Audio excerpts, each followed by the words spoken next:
2020 meeting of the Historic Preservation Committee. I'd like to call this meeting to order. The first thing is public comment. Public comment during this portion of the agenda must be limited to matters on the agenda for action. Each person has up to 5 minutes to speak on a specific agenda item. Is there anybody who wants to speak to Okay. You state your name. Will you pull your mic down a little, please? Okay, thank you. When they stick up, we get noisy.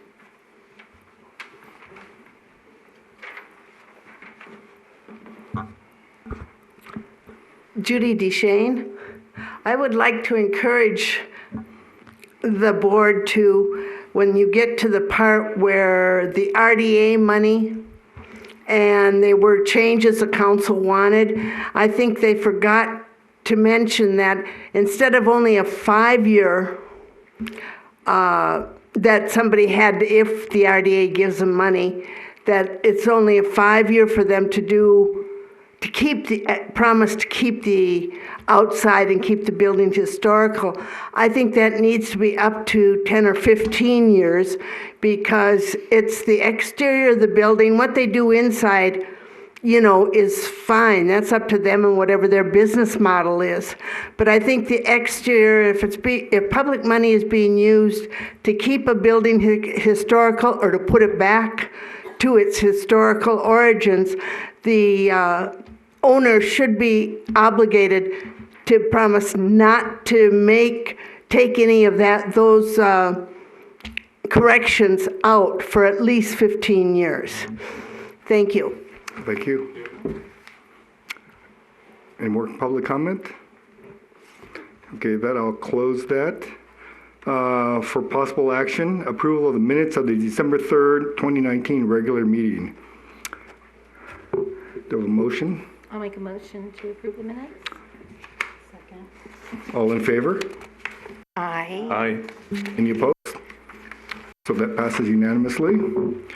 For possible action, review and recommendation of proposed new garage at 512 Avenue I relative to the adopted exterior design guidelines for the accessory buildings. Do we don't have the owner here? Unless there's somebody else representing him, but at the moment I don't see him. He did tell me he was going to be here. In any case, as you can see from the request, this is a proposal for a new garage, so it's obviously not a historic structure. Right. And we have separate guidelines for accessory buildings. Per the design that the applicant has provided, he's indicated that all of the features will be similar or match the house, which normally means that wouldn't come to the committee. The only reason it's coming to the committee is because the garage will open to Avenue I, to the front instead of to the rear, to the alley, but that's because there's been an existing driveway out to Avenue I for many, many years. Also of note is that we really couldn't provide any historic information about the house itself because I discovered in looking through the inventory, there is no inventory sheet for this home. They drew the block wrong and they didn't show the correct number of lots on this side of the block. So even though all the rest of the homes in the block are in the nomination to the National Register, this home and address is missing. But as I said, the owner's information says that in terms of the appearance of the garage, that it's going to be, you know, matching or similar to the house. All right, as far as the inventory, though, we can take care of that, right, in the next year, maybe. Good. Actually, I have a comment. I did a visit with the owner. I stopped by the house, and he happened to be there. It's in the front yard, so it was kind of convenient. But what when I looked at the house, there's that existing driveway there. But I think what's significant about what he's trying to do, he's going to take off the aluminum siding from his house, and he's kind of showed me the wood siding, the horizontal siding there, and he's going to try to match that to the house and to the new garage. So, I mean, I think he's done some nice woodwork, a nice additions. It's kind of a hands-on kind of a very jewel-like little house, and I have no problem with what they're doing. Does anybody have any comments?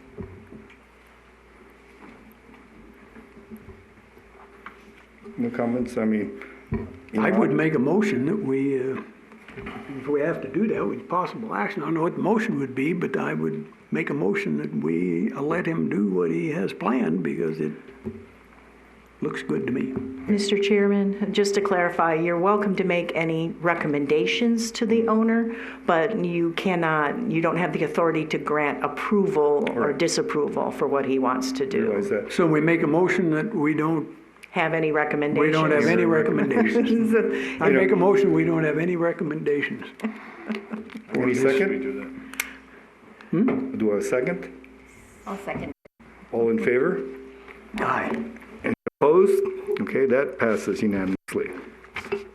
Okay, for possible action, discussion on update of the 1983 Janus Associates, Inc. survey of the Historic District with Courtney Mooney, Northwind Resource Consulting, LLC. Courtney is here, and she'll be happy to start off, yes. Hi, good evening, everyone.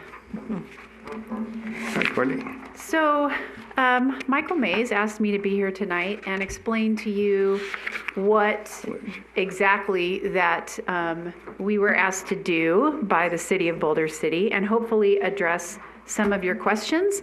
I understand you've all seen the original proposal that was submitted to Michael for funding from the State Historic Preservation Office.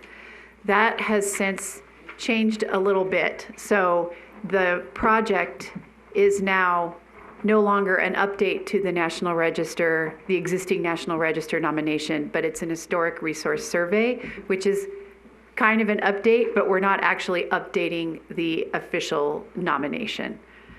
So it's kind of, there's just slight differences there, but it's just what the state decided to fund. So essentially, what we will be doing is resurveying the entire historic district, and I believe there's 514 properties if they're all still extant. We'll be resurvey all of those and hopefully, correct some mistakes that might have been made in the National Register nomination, like for instance that the 512 Avenue I that wasn't surveyed. We will build upon that existing National Register nomination we will use the historic context and hopefully build upon that. Do some new research on the neighborhood and Boulder City and the development of the homes, and maybe fill in some gaps if there are any. Reach out to Dennis McBride and some other maybe newer authors that have written some historical documentation for Boulder City. So we're going to try and see if we can fill in some of those gaps or update some of the research.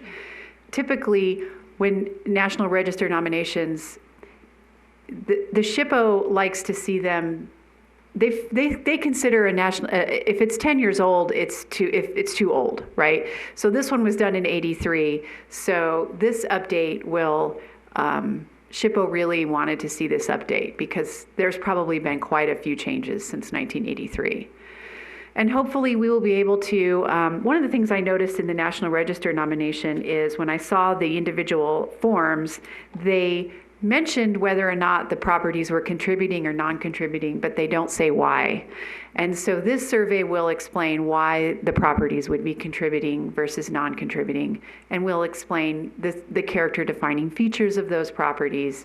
And that in turn might help with some planning efforts with Boulder City for future historic preservation planning efforts. And also we will also make recommendations on individual eligibility for these homes, and that will help the property owners too. So it's a little bit more comprehensive of a document than just an update to the National Register, but it does contain a lot of the same elements. And I know you guys had some questions too. Are there any questions from the committee? Hi, Courtney. I'm Blair Davenport, and I did have a lot of questions. Okay. Which I submitted, and maybe the city can pass them along to you. But I guess explain to me then, what does the SHPO want in regards to a National Register update? Or what is the process after you basically are writing a historic resource survey that then is used to update and resubmit, or do a new National Register form, or? It doesn't have to. Oh. It doesn't affect the district at all. If it turns out that there have been quite a few changes to the district, then the city can decide, if it might be so many changes to the integrity of the district that it would affect, it wouldn't be considered eligible today. That's another discussion. But the report doesn't automatically, once we turn it in and SHPO sees it, and let's say, there's a significant loss of integrity, SHPO wouldn't say, all right, we're, slicing your district in half or whatever.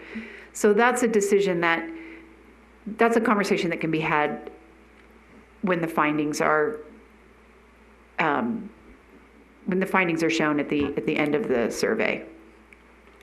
But there is a possibility, is that the possibility that? It's always a possibility, but from what I know of Boulder City, there's a lot of integrity left in the district. I don't know, I have spent a lot of time here, but generally kind of around the park area that by the admin building and working a lot with Bureau of Reclamation. So some of these homes that are south of, south of, Wyoming. I don't have a lot of familiarity with those homes. I understand that those homes have the most kind of additions because they were smaller when they were constructed. And they're temporary housing when they're constructed. Right. So that, but that was part of in the National Register nomination, that was acknowledged then, and it still became a district. So oftentimes some of the changes, like what we've noticed in Las Vegas, is a lot of the changes happened in the 40s because, or late 40s, because after World War II, you had growing families and people were making additions, and those changes are considered significant in and of themselves. So that's the kind of stuff we have to look at, is when were all of these changes made, and are they considered significant? Are they within a certain time frame so that it won't impact the district? Is there any weight, let's say, towards residential buildings as opposed to commercial or governmental buildings? Weight meaning? Is there any, is it weighted towards, say, the institutional buildings, do they have more integrity or more importance to the historic nomination than, let's say, the residential buildings? No, not at all. It's just a numbers game. So it's more like, if you have, they like to say 51%, but that's not really, that's just kind of a starting point, right? So if you have less than 50%, then perhaps you are, you might not qualify as a district today. But again, I don't know. We're going to make the survey. We will make recommendations. We will say, it's either lost a lot of integrity and it may not still be eligible as a district today, or we'll say it's fine as it is. And then also here's, maybe some recommended further study, or we noticed some character defining features that weren't noticed or weren't listed in the National Register nomination that might be included in future design guidelines or something of that nature. So it's just a really comprehensive update to the 1983 survey. So when it comes to, I'm trying to think of an example, if folks go to the National Register and there are, and it identifies and recommends character defining features and other details that can then be used for, let's say, grants or whatever, is this then a supplement to the National Register where you state, well, in the 1983 National Register form it said this, however, in 2020 it was updated, and so ignore the National Register and use this instead? That's a good question. I'm not sure how SHPO, I believe that they would refer to the most recent survey. So there was a question that was forwarded to me about the forms, the architectural resource assessment forms. And unfortunately, that line in there, the specific line that was called out about 50 forms, Right. was if we were going to do an update to the National Register nomination, because then we were going to just do 50, we thought there might be no more than 50 individually eligible buildings. So when it got switched to an historic resource survey, we'll now be doing a single form for every building, but it's called the short form. It says 1-page form, but it's actually 3 pages. So we just call it the short form because the other form is like 7 or 8 pages, which is they're really labor intensive. But the document would describe, all of the character defining features, and then images of the building and a short history and a little description, and that goes to SHPO, and I think that's what they would use. But I can get back to you on that question because I'm not 100% sure how they do that. If they compare the both of them, or since it's not an official update, I don't know. Unless they use the NV Chris or whatever it's called. Right. And therefore it's a site within Chris, NV Chris, and then. It would show that it was, when you click on the district boundary, it would show both reports. Oh, okay. Interesting. Actually, will you be supplying more information per sheet? I mean, each one of in the Janus report, there's a 1-page. I think it's like a half a page, isn't it? Right, Yeah. or a quarter of a page sometimes. Yes, actually, I brought I brought both forms to show you. If you want, I don't know if it has to be submitted to the clerk or. Yeah, well, you give it to me, I'll make copies and then keep working. Okay. The short form is, like I said, it's actually 4 pages. And the longer form has quite a bit more information required for it, but it would be, we'll make these and you can come back to this. Okay. Okay. 6 copies. So what you're saying is don't worry about the 50, the number 50. Right, you're because doing now all we're of them. doing one for all of them. Right. Yeah. And they are a lot more, they have a lot more information on them than the original, the 83 forms. So my other questions were, how many meetings do you plan to have with the Historic Preservation Committee? I counted 3 in the original contract. Is that? I believe there was 2. I'm sorry, but there might be 3. I know that we are coming back to discuss the findings with the commission, and then we will be incorporating the comments into the final document and submitting that. The first one was under task number 1. Right. The second one I counted was under task number 4, preparation and submission of the draft form. Right.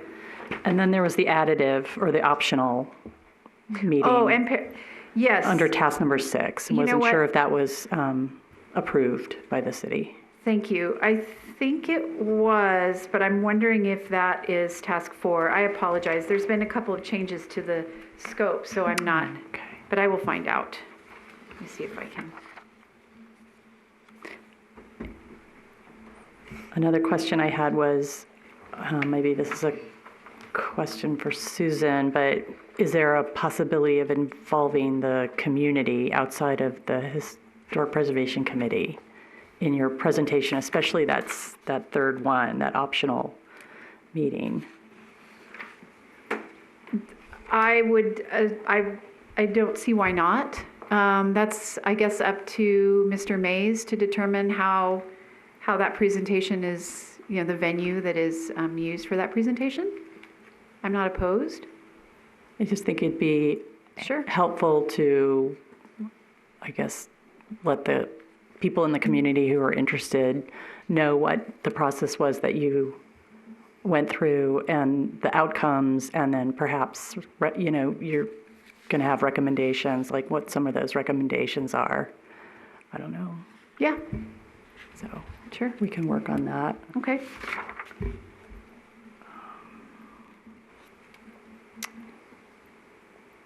Is there any need to work with the Arizona SHPO, even though we're in Nevada? But I wasn't sure how far your boundary and or research would go as far as if there's an association with Hoover Dam, therefore it kind of like then taps into Arizona a little. I hope not. I'm actually pretty good acquaintances with the new Arizona SHPO, Catherine Leonard. Yeah, and she's awesome. And so if we had to, I think it would be easier than if this were to take place a few years ago. But no, I don't think so. Another question I had was if your GIS data will be compatible with will you continue to, I guess, GPS the property? Yes. And yes, we will.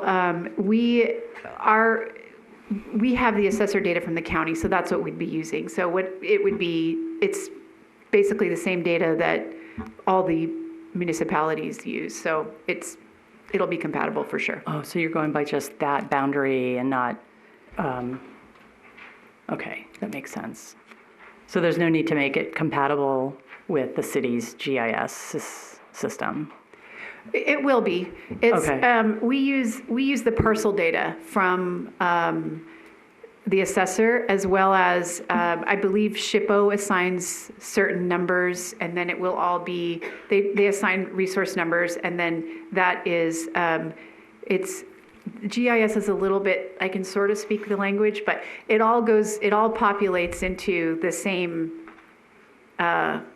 format. So yes, it will be compatible. But if you locate resources that are not a property, such as I don't know if you're going to be looking at ruins or archaeological remnants or... Is that a resource we might come across in the district? I don't know. Okay.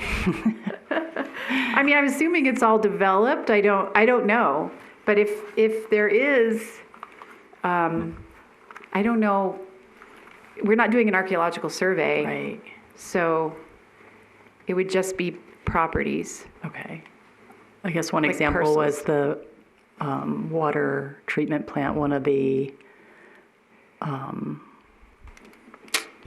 water tanks is no longer there, but is its foundation still there? I don't know. Oh, Those kinds of ruins, but then that would be within the parcel, so it doesn't matter, I guess. yeah, and it would be described as a feature on that parcel. Got it. Yeah. Are you going to address cultural landscapes features? Yes, probably more broadly than within each specific parcel. So it would be a discussion of streetscapes and view sheds and commonalities between.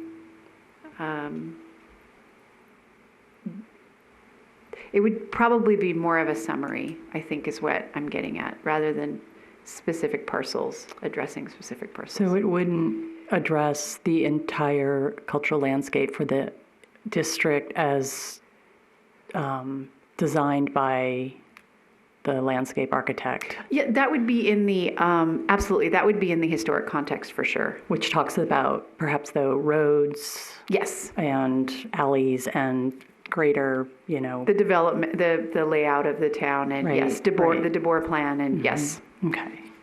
And plantings, perhaps? Yeah, again, this is kind of more, we will discuss, hopefully our research will uncover the original plantings that were, planted here in Boulder City, and kind of, characterize those as being significant or remaining, in the overall landscape. We're not arborists, so we won't probably be calling out every tree and shrub that's in each specific parcel. But I think again we will discuss the significant original plants and shrubs and those types of things that were planted in the 30s, and if they're still remaining, and that might be a character defining feature that would be supportive of the district. I mean, I agree with Blair. I think it's one of our personal interests. It's the plantings of Wilbur weed in particular. Of what, I'm sorry? His name was, the horticulturist was Oh, okay. named Wilbur Weed. Great name. But, as part of our concern is that there are some plantings from the original, from 31, and some of the plants still exist. A lot of the trees have died, but the certain of the Guatemalan cypress, for example, are still existing.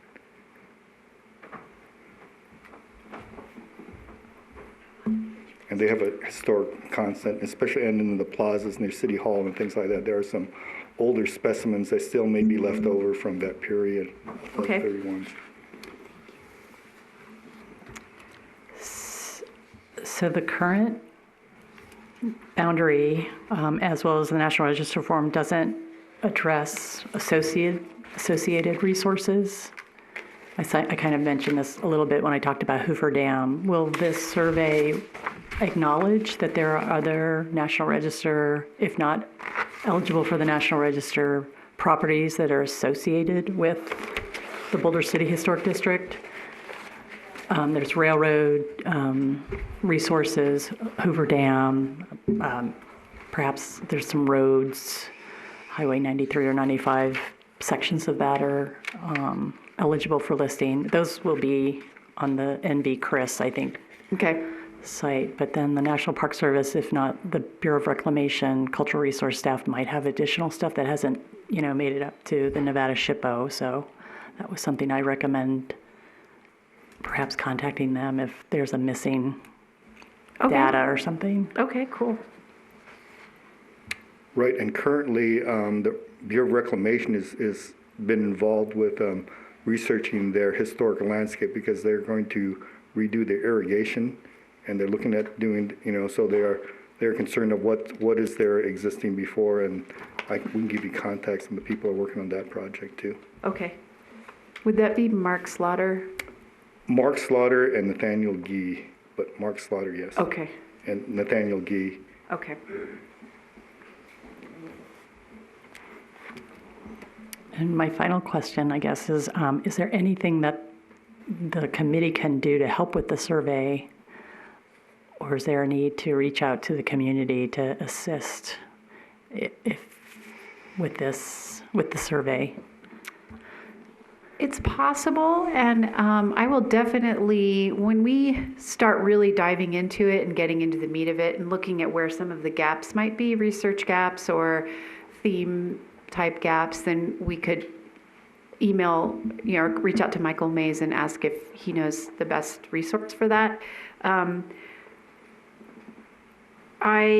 guessing that, I've used the Boulder City Museum as a resource before, and that's been really great. Are there any other local archives that you could recommend?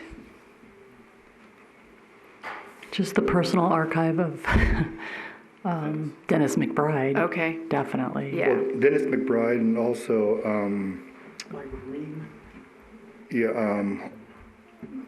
Damon's, Oler King's wife has some historical material. She might be able to supply you with some things too.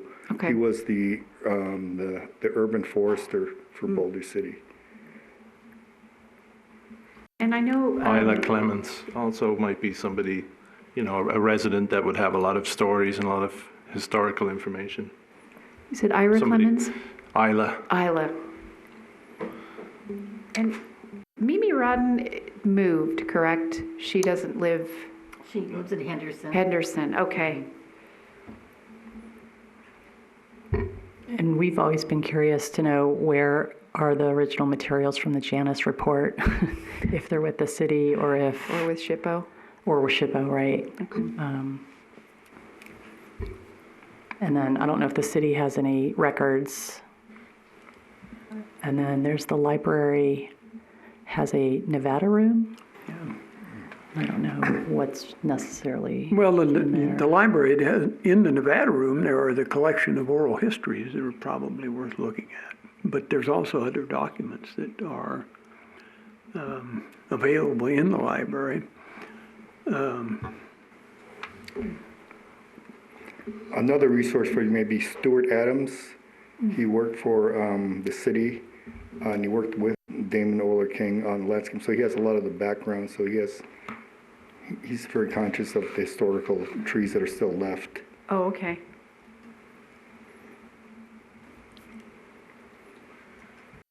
Courtney, if I may. One of the things that, one of the ideas I had was that when it comes to the field documentation, I, for one, would be interested in participating in that. I think I would find that very educational. And I wondered, is there anything preventing, or would it be welcomed that interested committee members take part in that?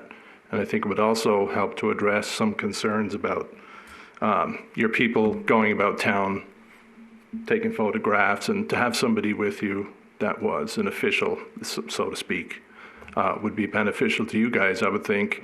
And like I said, for us, for educational purposes, I, for one, would love to be, when I'm available. Yeah, it might not be every single time, but it'd be nice if we had the option to join you guys, and I'm sure we would learn a lot.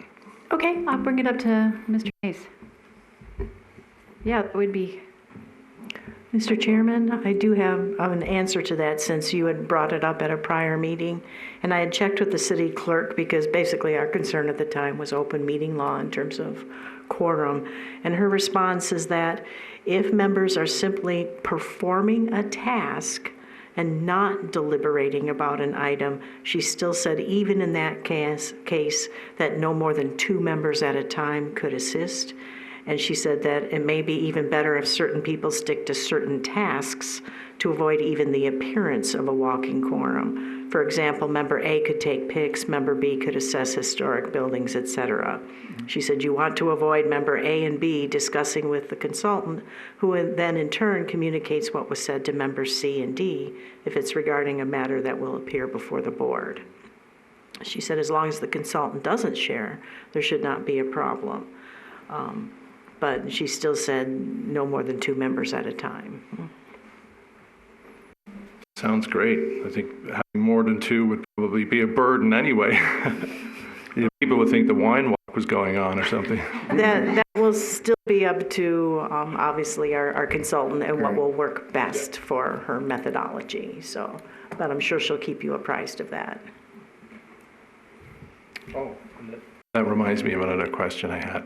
So, with regard to the, with you guys keeping in touch with us and informed and stuff like that, I noticed that the city point of contact will be provided with the team members' email and cell phone contact information, etc. I'm just wondering if the committee can be also receive that information, and then when we ever feel we want to reach out to you, we can do that. Susan. That would be best to discuss with Michael, but we'll pass that on to him. He's out of town right now, so great.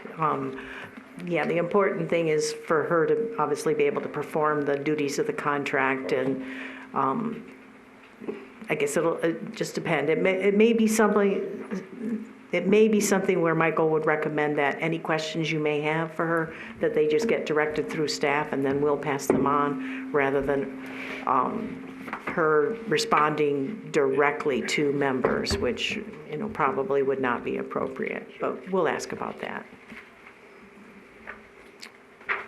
I have one last question, and that's about the final form of this document or whatever it's going to be. Right now we have this huge 3-ring binder that's been photocopied painstakingly by Susan, and but it's a very cumbersome piece of document. Also, it's very.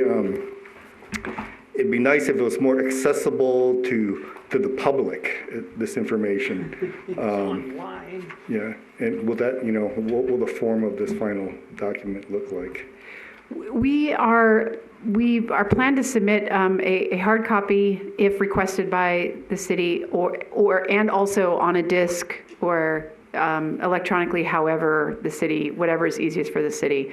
But it's my understanding that it will eventually make its way online. But that's up to the city. But it's going to be in a format that's easily transferable to being online and used online. The Sure, of Janus course. report is online. All we have to do is go to the city website and you can look up the whole thing. It's no more accessible than that. I mean, Well, can you search through that online? I mean, the Janus? You Is can. it searchable? sure, Okay. Yep. yeah, it's, This is maybe more of a question for the city, but will you inform the public of this survey somehow? That's a probably a heads up. good idea, like you said, especially since there will be at least one, if not more, people going up and down the streets and taking photos. So I'll ask Michael how he'd prefer to do that, but probably once, and I don't know if Courtney has any set dates as to exactly when that's going to start, but before it does, yeah, we'd probably want to put out a press release or something like that. Is it August 2020? No, we're actually, well, we're a little bit behind schedule because of the change in the scope and everything with SHPO. So we'll probably hit the ground running with survey once the contract is finished in February, and then we should be done by August, if not sooner. I have some questions, if it's my turn. Sure. I don't want to take too much time. Courtney, I have some questions about the Janus report that maybe you can help me with. My main interest is in the Avenue houses, and I've been doing a lot of research on the Avenue houses. But the Janus report has the architectural integrity. They have three categories: original, irretrievable, and retrievable. And I can find no definition of that anywhere. That's one of the problems with the Janus report, is I don't know what is irretrievable and what is retrievable. I mean, some are pretty obvious. If they put the second story on, they're probably irretrievable. But if they just change the front porch, is that a retrievable? And so, will you use a terminology like that as to whether or not, relative to architectural integrity, it's retrievable? I think the term is actually reversible, so that might help kind of explain. I don't know. I haven't read the whole Janus report. Well, the Janus report says irretrievable and retrievable. I'm just reading that. I suspect it's reversible and irreversible or Okay. whatever. Yeah, but that's their that's what they word, mean. yeah. Is if it's reversible, Yeah. without leaving too much of a mark. It's really kind of subjective. So what's kind of best practice is to use a sort of 3 strikes rule when you're looking at integrity. So if there are, if there's just one change and it's kind of minor, then it's no big deal. And maybe 2 minor changes, no big deal. But if you've got 3 changes, and specifically windows are a big one, if people replace their windows, then it's irreversible at that point. But you will define that, though. That's really Absolutely. my question. Yeah. Because that's one of the things that I can't find that. So I go look at a house, and so the other thing that you talk about character defining features. We have a set of guidelines that were written, I believe, by the Historic Preservation Committee back in 2007, 8, 9, somewhere like that. So we have guidelines for each of these categories of buildings. Within looking at the guidelines relative to the Avenue houses, I don't know that there's any house, or maybe one house in the Avenues that meet all of the guidelines. I don't think there's any, virtually all of the houses on the Avenues don't meet some of the guidelines. So are the guidelines that we have, are they the same as the character defining features that you talk about? They are. Okay, so when you're done with your survey, then we can use your survey to define new guidelines is what I'm getting at, I guess. Yes. Because one of the things that I don't quite understand is how the guidelines, the houses were built in 1921 or 1931. So they, relative to their historic content, the period of significance that the Janus report was 1931 to 1945. But when the Janus report was done in 1982, I don't know how you can assess it against what the house looked like in 1930s and 1940s. That's always kind of bothered me. So if we're talking about historic context, and that may not be the right terminology, it's difficult for me to see how you can rate a house as to its historic value when you don't know what it looked like in 1940 or 1930 or whenever. So I'm just curious how that works out. I mean, Well, ideally, you would have a photograph of some sort. well, And- ideally, but trust me, Yeah. I've been If- looking for months. Yeah, There may if not a photograph, then you look at the other houses that are around it, and then you look at some of the building materials. Like if somebody put on a porch, and the porch is made of,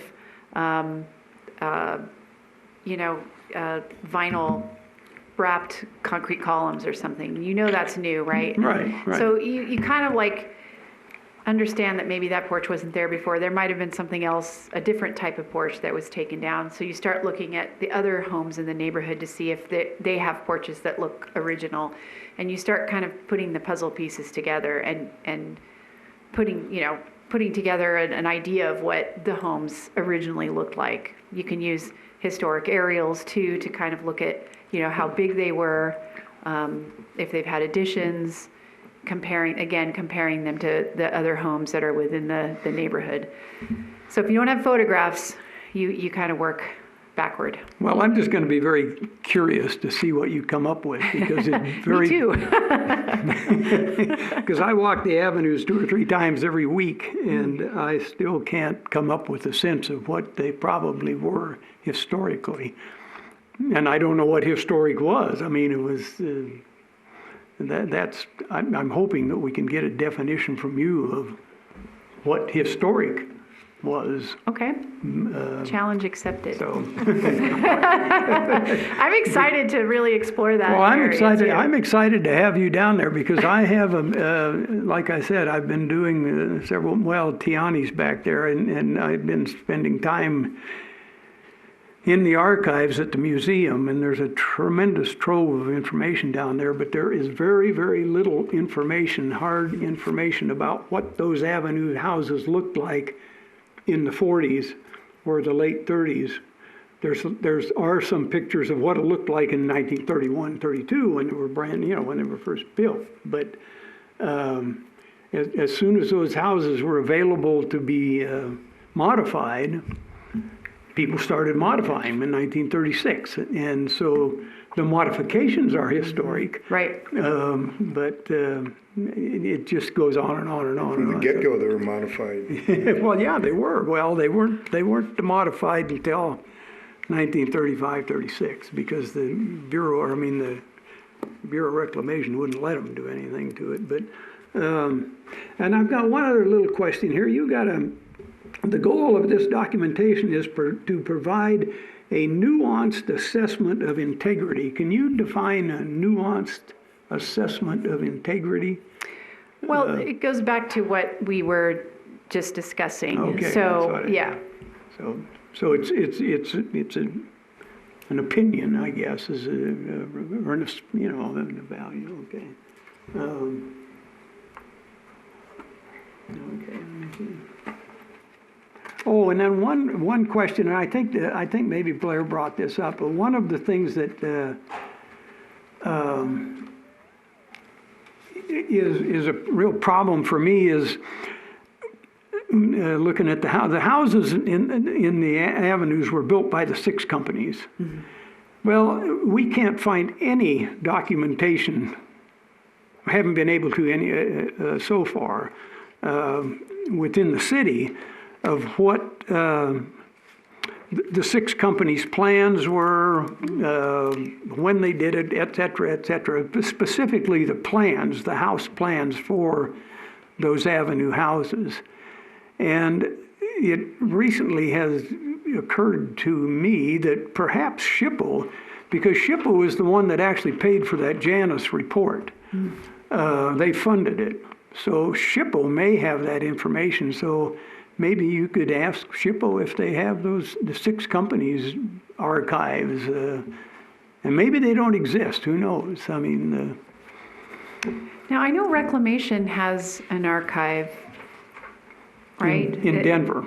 Oh, it's in Denver, okay. Well, at least I've asked here, and I've been told they don't have anything, so I've given up on that. But I do plan to go to Denver this coming summer and get into the archives there. And maybe it'll pop up, I don't know, but... Maybe we can partner with Stantec to do some research for us.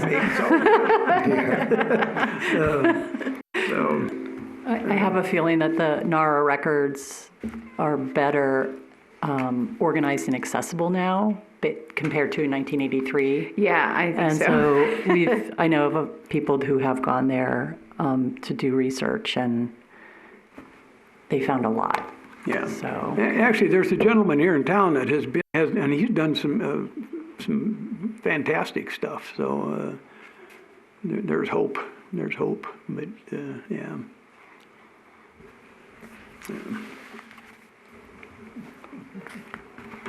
Okay, I think that's all the questions I had, really. Are there any further questions from the committee? Or comments? not questions, but thank you for working on this. And I mean, if we can assist, I would love to assist. So. Right. Yeah. Thank you, Courtney, and hopefully we'll be seeing one another somewhere along the line. Yeah. Yeah, hopefully. By the way, I do have a question. How big is your team? We're a small company. Well, we have our company is mostly made up of archaeologists. There's only 4 preservationists. So that's the team that's coming actually next week to do some work in West Las Vegas. It's our whole team will be here. Oh, okay. Yeah, so my team is in Phoenix. I work from Vegas. Okay, because I think there's 500 and some buildings within the district. And yeah, I'm looking at the timeline, and I'm thinking, man, you got to crank them out if you're going to. Yeah, we are well oiled. All right. We got it down. And you're going to be photographing all of these buildings? Yes, many, like 3 or 4 photographs each probably. Especially with the alleys now, you have access to the back, so you can get the Right. accessory buildings You can too. get the block walls and what you can get. That's Well, this is a long time in coming and overdue, and we're glad you're here. So Thank you so welcome. much. I'm happy to. I'm really excited about it, and I'm glad to meet you all. You guys sound like you have wonderful information, so I'll be keeping in contact with Michael Mays for sure. So thank you. Thank you. Thank you.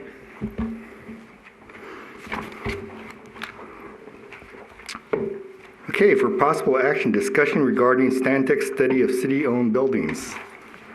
I'm going to turn it over to our city engineer, Jim Keene. Good evening, Chairman and committee members. I'm Jim Keene, your city engineer, and we are here to give you a brief presentation on our facilities assessment and recommendations draft report. I have Sydney Hamilton with Stantec here who's going to give the presentation. Once she's done, we'll open it up for comments and questions, things of that nature. The plan after this is that we're working on setting up a workshop with the city council will be our next meeting. We're working on that here in the next couple of weeks when we get everybody together. So with that, I will probably turn it over to Sydney. She'll do most of the talking because she's done most of the work. Hi, I'm Sydney, as you mentioned, with Stantec. Just so you know a little bit of my background, I've been practicing for about 20 years, and most of my work has involved historic buildings. So I have a love for them, just like you all do. The study that we're doing has 2 parallel tracks. The first is a physical assessment of about 50 city-owned buildings where we looked at the physical conditions. What are the mechanical systems looking like? How's the structure? That kind of thing. And then the second track, which is more my specialty, is how the buildings are being used. So we did a programming effort of high-level city departments and divisions, and we looked at city uses for these buildings. So I'm going to talk about the buildings that mean potentially the most to this group. So we'll today be talking about the rec center, City Hall, the police department, the LADWP, the old airport hangar, and the filtration plant, which isn't to say we can't talk about buildings that are not on this list if you're curious, but I'm going to focus on these initially. The goals at a high level that came out of this study, that are the reasons that the city came to us and that came out of some initial workshops that we did with the city stakeholders, were the study needed to honor any historic significance of any buildings. The city wanted to create some form of a kind of a one-stop shop to help citizens better navigate the services of the city. Maximize the use of city resources, which is, of course, the goal of any facility study. Improve the adjacencies if there are any that need to be improved. Optimize the use of the existing buildings, including improving safety and accessibility wherever that is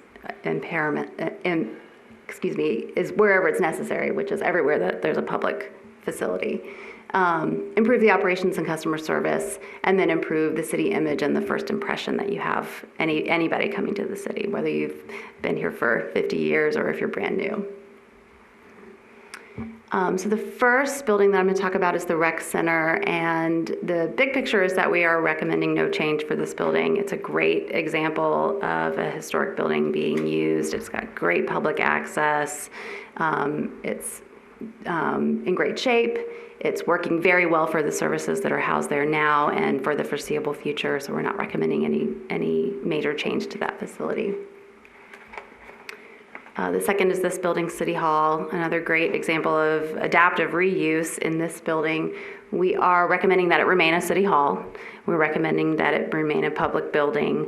The building itself has a number of security issues and accessibility issues, so we've got some ideas for how those could be addressed. These are not proposals at this point. These are possibilities. We workshopped a number of different things, and we have put forth the one idea that was the most favored. Again, this is not a design. It is a possibility, and it obviously we'll go to the next phase, which will involve public input, certainly input from you. There's going to be a workshop with City Council, as Jem mentioned. So this is just sort of the invitation to the party, if you will. The ideas that we have discussed for this building involve relocating the council chambers to another building, and we'll put a pin in that and come back to it. So this space here would become a series of like conference rooms and public spaces that could be used for meetings and that kind of thing, but it would no longer house the council chambers. The main reason for that, just out of, if you're interested, is because this room has, it has a number of issues. Security is a big one. Accessibility to this room is another big one. And you have begun to outgrow it. There are a number of meetings. This one isn't the best example, but there are frequently city council meetings where people are having to sit out in the hallway and they can't really participate. And any democratic organization wants to have as much accessible participation as possible in those kinds of meetings. So the other thing that I want to point out, and you can kind of see in the south end on the lower floor, we're proposing that that end of the building be open to the street. And I have some more diagrams that'll explain how that could be possible in order to house what we're calling the one-stop shop. And this one-stop shop addresses a number of issues.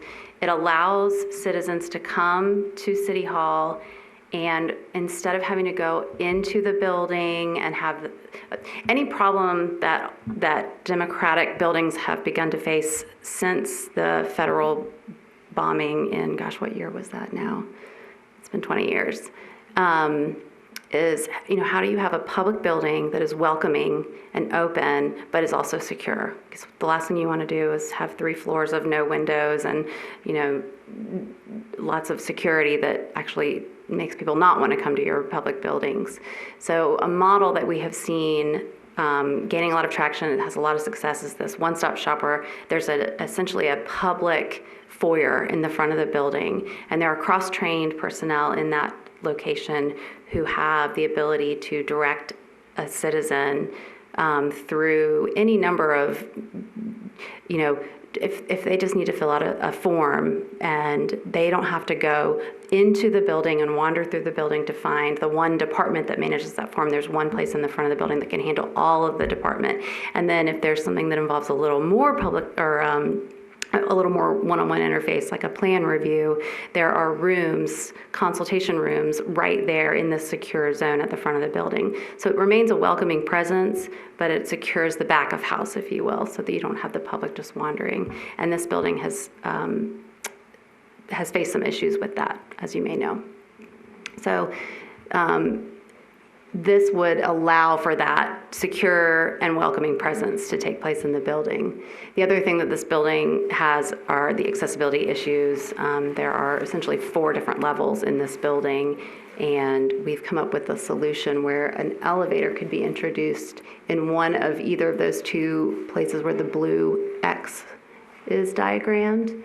And that would allow the front door, that's currently the front door here, to remain a door, and that elevator could access the lowest level, the mid-level where that door currently is, and this top level. And we would have to discuss the possibility of some ramps on those lower level stairs that go into Jim's office and into the utility payment section. I do want to show a diagram. And again, these are not designs. These are just concept diagrams to show how this could be possible. This would obviously have to go through the next phase, which would be a design process. There would be lots of oversight from groups like yours. So this shows you the south face of this building, how it currently exists.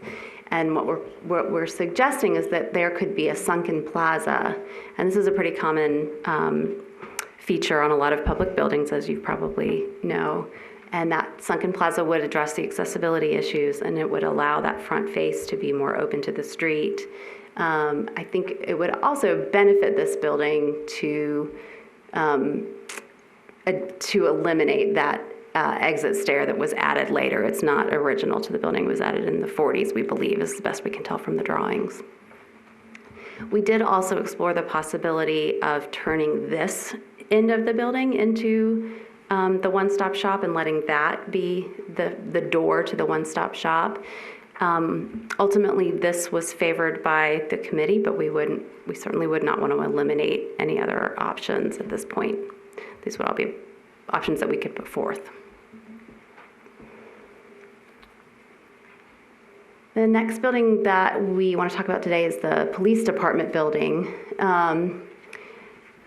In its current state, it has some significant maintenance issues that need to be addressed, but more importantly, it's not serving the police to the best of its ability. The police department, if you compare it to other police departments, they have significantly less space than modern police departments.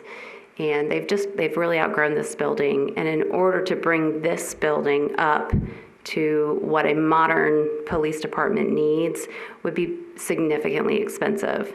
So one of the recommendations that we are making is that the police move out of that building and that this building be returned to a more public building. And that's where we're suggesting that the council chambers could belong. So what we're suggesting there is that whole area that's kind of in the beigeish yellow color could be restored. As you probably know, this was originally the post office building. All those little walls on the inside are not original. And we would like to see that restored to be more of a great hall like it originally was. That main entrance to the plan north there would be restored to the original public entrance that it used to be. You would definitely need to address the accessibility. The stair would not be the only way to access that building. So some ramp would need to be introduced in some form. But I think this really benefits that building in that it returns it to public use. It enhances that building and it returns it to its original, a lot of its original use and look. And then the council, one of the other reasons that we thought this building would be successful for that purpose was because it addresses the security issues that this building cannot address. It provides essentially a second escape route for the city council through the back. And then the suggestion was actually made by the city that the city clerk could go over there, which just further enhances the public use of that building because the city clerk sees a lot of daily public visitors. And since they serve the council chambers, it also made sense for them to go over there. So that's a suggestion. The LADWP, we are obviously recommending that the city keep and maintain this building. It's just a gem of a building, but right now it's not really being used to the best of its ability. So we'd like to see that become more of a public building again. One suggestion that we have is that it could house a welcome center. It's right there. It's one of the very first buildings you see when you cross into the historic district. And right now, there's no reason for a new visitor to Boulder City to go there. And we think that there's a real opportunity there for that. And we'd love for that performance space, for that auditorium to become a performance space as well. I know Red Mountain Music uses that sometimes. We also think that there could be worship potential in there. There are a number of potentials for that space. We've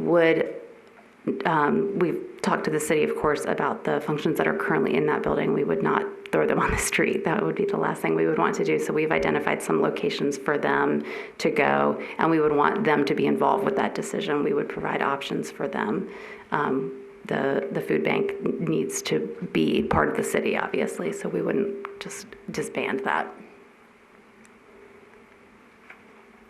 The old airport hangar, we don't have a recommended change of use for this building, although it is in pretty rough shape and it needs some love.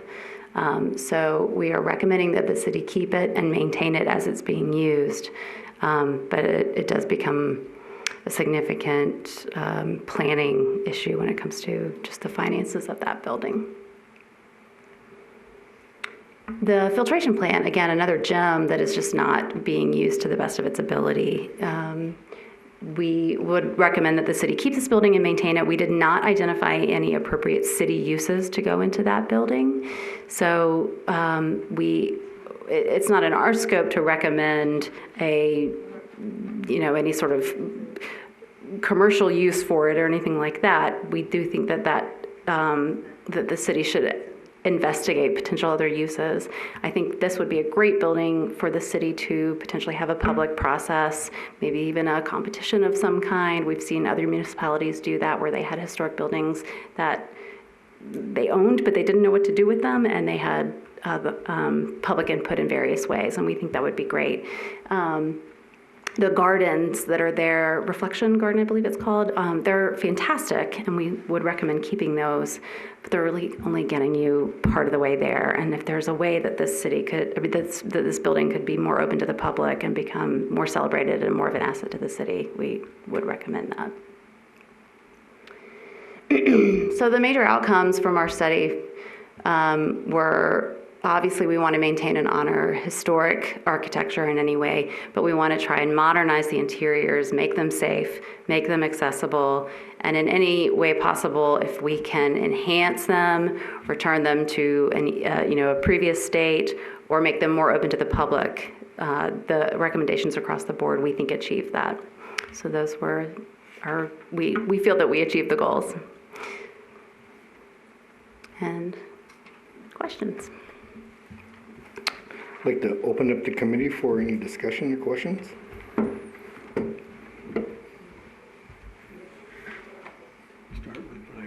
I got a question. So initially there were some meetings, and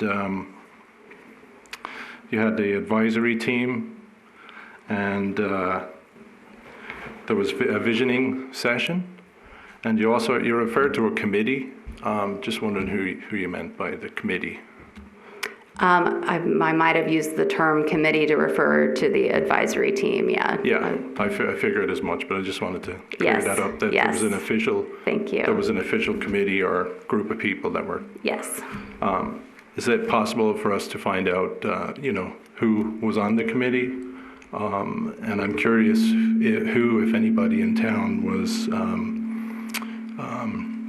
consulted regarding historic buildings, if there was anybody outside of our committee that might have been involved that would have some kind of a stakeholder. I mean, there's a reference to stakeholders were Right. involved in the visioning session. And so I would like to know who the stakeholders were that, Yeah, came up sure. with these ideas. Sure. Yeah, so our charge was to look at city functions. Let me know if I need to step back from that. For this state of this study, our stakeholders are city staff, which is not to say that we would not want the public to be involved or we wouldn't want members of your committee to be involved, for example. But for this initial stage, our contract and our charge was to work with city staff stakeholders to identify city functions for these buildings. So to piggyback on that, that was one of my questions, in that you discussed stakeholders, but your stakeholders at this point is just city staff. Correct. There's no recommendation, however, that other stakeholders should have input in some of these concepts and these possibilities. Right, but they should. There's no recommendation that they don't either. We didn't recommend either way. And so for the purposes of this study, which were related to city staff functions, our stakeholders were city staff. But we would absolutely recommend that the next step involves some public process. So you can't make that recommendation that in order to move forward with some of the concepts and possibilities for the use of these buildings, that other stakeholders? We could make that recommendation, absolutely. I think that would be handy to Sure. have within their, within the document. Yeah, sure. So that's all I have for the stakeholders. What's the ultimate goal?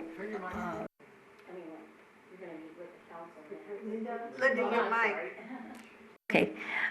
What's the ultimate goal? So you'll meet with the council next, and then you'll open it up to more stakeholders, or? I'm going to let Jim answer. Oh, okay. Yes, we'll meet with city council and we'll ask them that question. Where do you want us to go from here? Do they want us to just take their comments and update the report and then put it out and ask for public comments? Do they want us to just call it a final report and move? We'll get direction from city council on that. So one of the things you could do as your committee is recommend to the city council, hey, after you've reviewed it, put it out to the public, something like that. So. Okay. Okay. I think some of your recommendations are interesting. I think they should be talked about and looked into seriously, and we'll see what the residents want to do.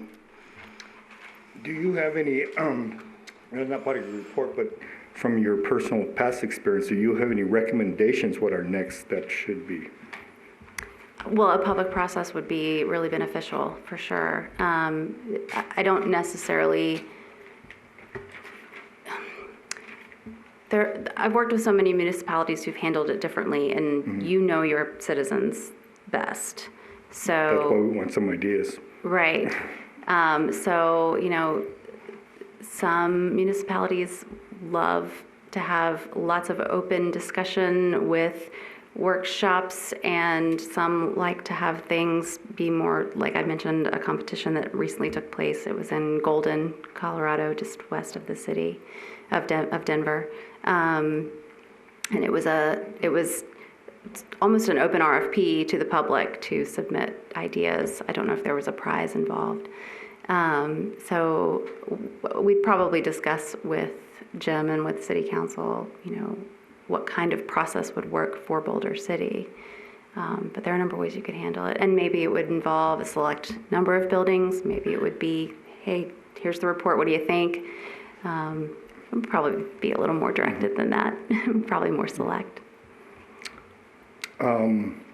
One other question on the water treatment plant. You suggest, we find a purpose or some kind of repurposing of that building.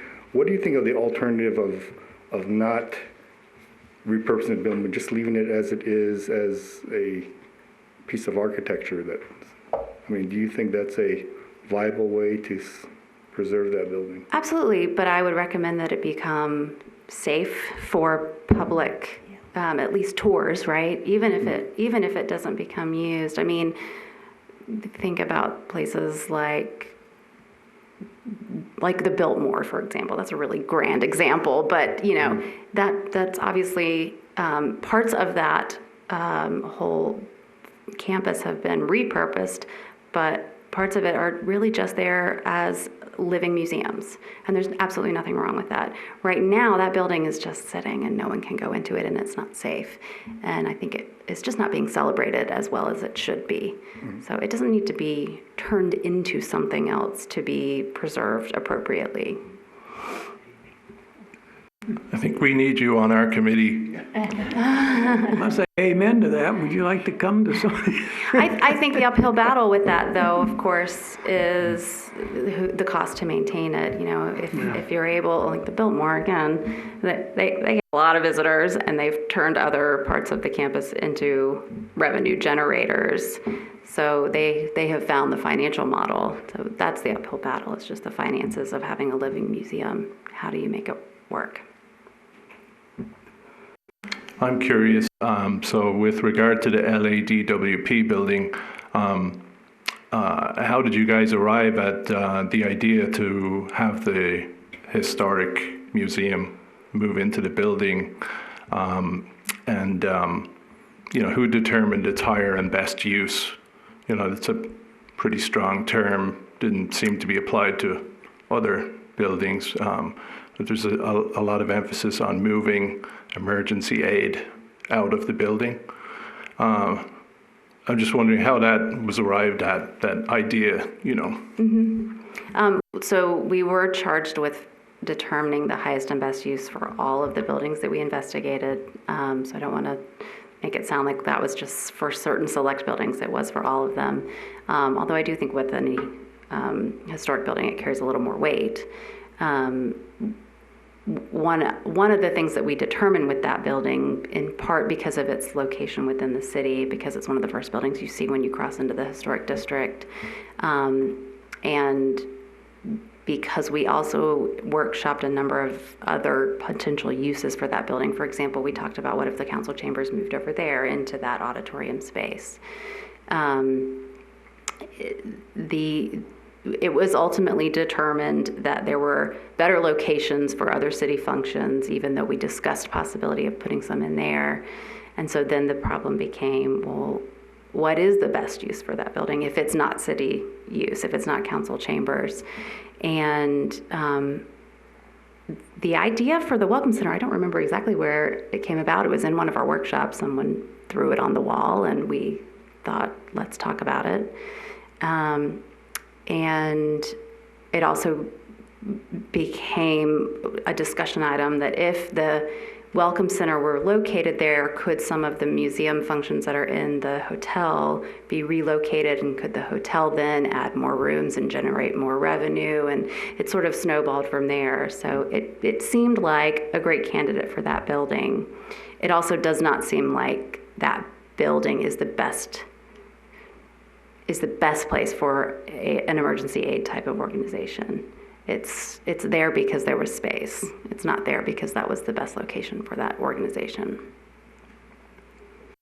And getting back to that organization, so probably the main reason I'm so curious about where that idea came from is I think it was about 3 years ago when we first started hearing the rumors that there was a proposition to move emergency aid out of that building and for the museum to expand into the building.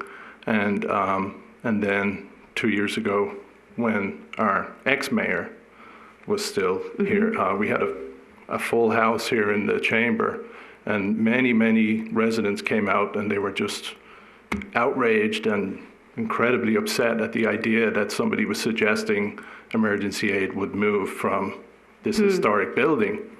And it was, the mayor at the time had said, this is just a terrible rumor that somebody's made up,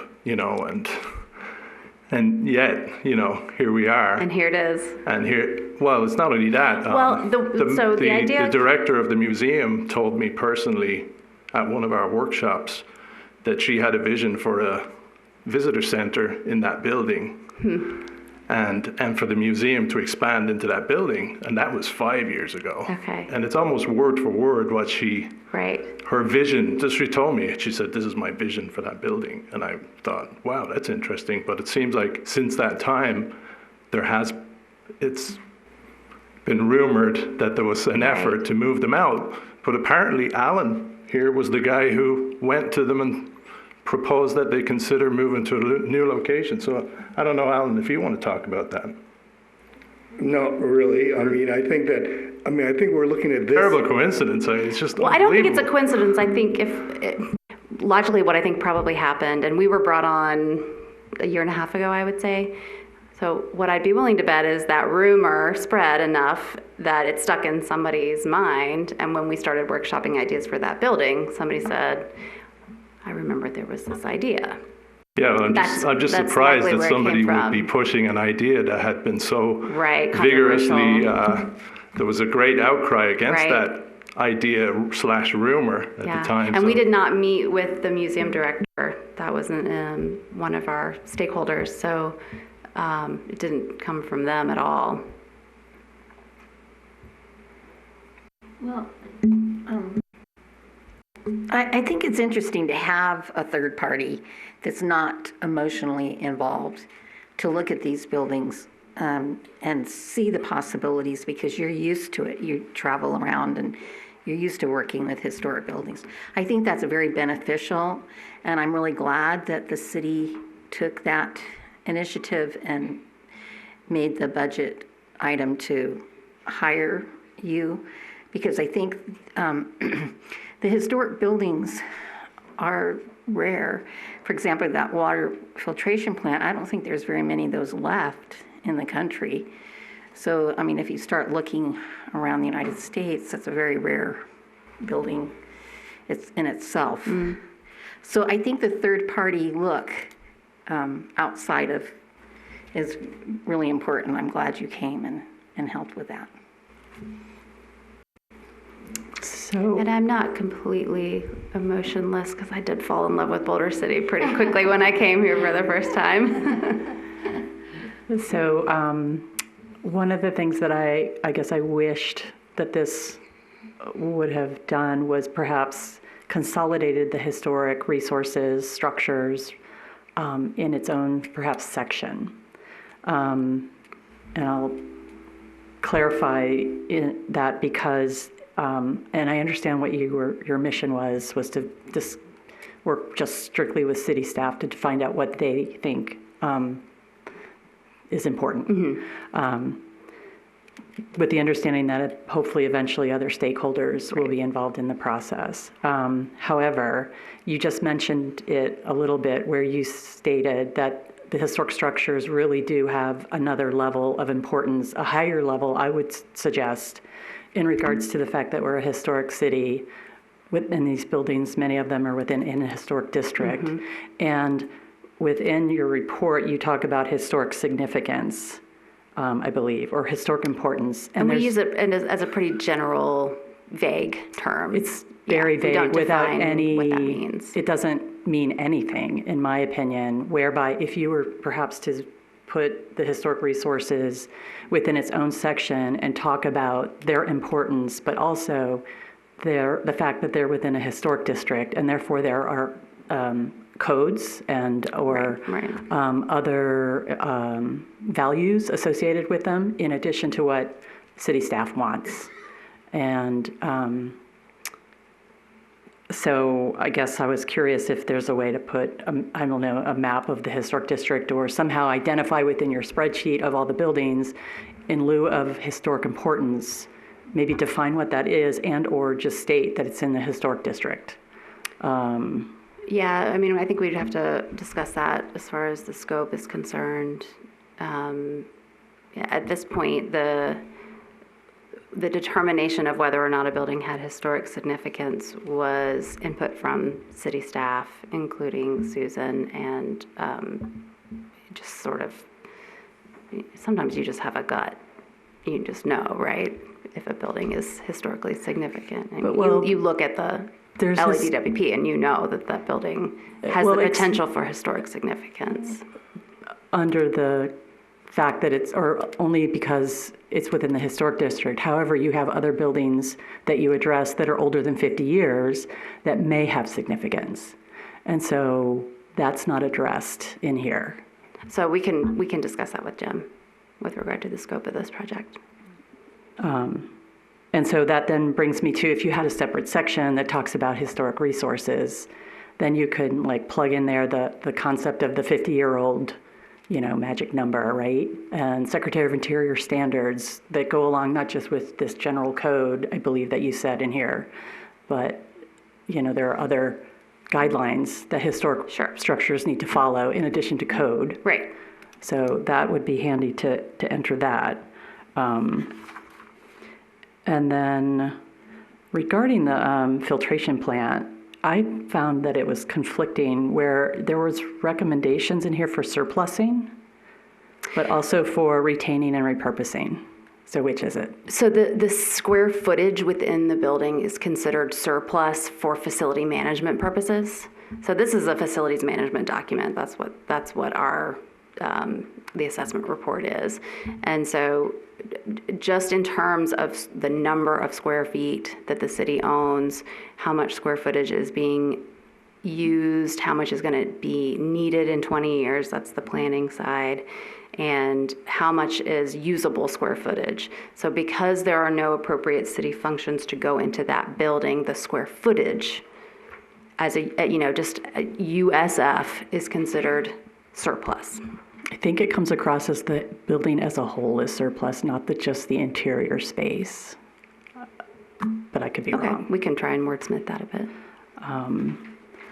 Let's see. And then, again, talking about the two questions, really. You didn't list, or not all of the buildings are listed in here, just 50. But there are other buildings, right, that are on the city's inventory? Oh, yeah, the city owns more than 50 buildings, but our scope was I think it was actually 51 in the grand scheme of things were assessed for physical condition. So we didn't assess every single gazebo. Again, this is a facilities management document, so it was intended to understand maintenance. Generally speaking, if the building doesn't have a mechanical system, for example, it was probably left off the list. That's one very broad example. But the city made the determination of which buildings were to be assessed by us. Would it be possible to state that the city has, I don't know, let's say 200 buildings, but only 50 were assessed? Or there's no common or grand scale number, which then brings me to my next building that wasn't addressed. I think it's called the Girl Scout building on 1206 6th Street. That building is not owned by the city. That is owned by the Girl Scouts. It is on city property, but the city does not own that building. So that was then my next question. Even though the city does not own that facility, it's on your property, and the city provides services as far as water, sewer. So how does those kinds of structures fit into it? As well as the reason I bring it up is because it's right next door to the MUB, but also it's a historic building. So I guess it would be nice if you had decided not to address certain buildings, say why. And that's an example. That's because it's not city-owned property. So it's just not a complete picture. When this is a facility report, it isn't every facility. It's just it's a usable facility report, not a facility report, maybe. But thank you this is a massive effort, and it's a lot to do. Yeah, and it's always good, kind of along your comment, it's always good to have third-party reviewers because you come to it with different expectations. So, we're in our heads and we know what we're thinking. So it's nice to have that fresh perspective to help us understand where we might have left something vague. Thank you. I wanted to address the hangar for a little bit. So just looking at Public Works needs that were expressed, which there's quite a bit. And they're crying out for space. They're crying out for space to receive deliveries by semi-truck. They're crying out for space to store solar-sensitive equipment and materials that are currently being kept outdoors. The primary access to certain yards and places they're using now are described as not exactly secure. The worksite entry does not provide an efficient and secure point of entry. Vehicle and equipment storage is beyond current capacity. Some items susceptible to solar. Anyway, what I'm getting at is the hangar and the hangar property down there. It's the type of industrial. I just wonder, what kind of consideration and discussion might have revolved around, or was the hangar considered seriously for such a location? Because it would be great for receiving semi-trucks and deliveries to town and storage and that type of thing. I don't see why it couldn't be. There's no reason that couldn't be considered for that, other than what other people, that's the whole public comment thing. What should or shouldn't go in there? What's the highest and best use for that facility? So, but yeah, I can tell you right now, yes, our electric division would love to store a bunch of cable in there. One of the goals of the study too, as I outlined, was the improving adjacencies. And so the question with that is, again, is it in the right proximity? The determination was made that building it, we discussed the possibility, for example, of building a new public works campus. And that it was determined that that was not the best use of city resources. And so growing that in place on its existing campus was determined to be the better recommendation. And so then the question becomes, is the hangar in the right proximity? If it's delivery that's material that need to be used on site that day, then the hangar might not be the best option. But it's certainly something that should be discussed and considered. Sure, and it sounds like it's probably considering there might be equipment that's being damaged by the sun. Absolutely. It's a huge, big space to store stuff. And, there's a lot of the seasonal storage that might be more appropriate for that kind of facility because it's not something you have to access every day. It's the Christmas ornaments that you keep in your attic that you get once a year, right? Versus the cables that you need every day. So it's certainly worth considering. If there's no other questions from the committee, I'd like to open up the public comment. Good. Does anybody Stay here. Anybody want to speak? This is for you.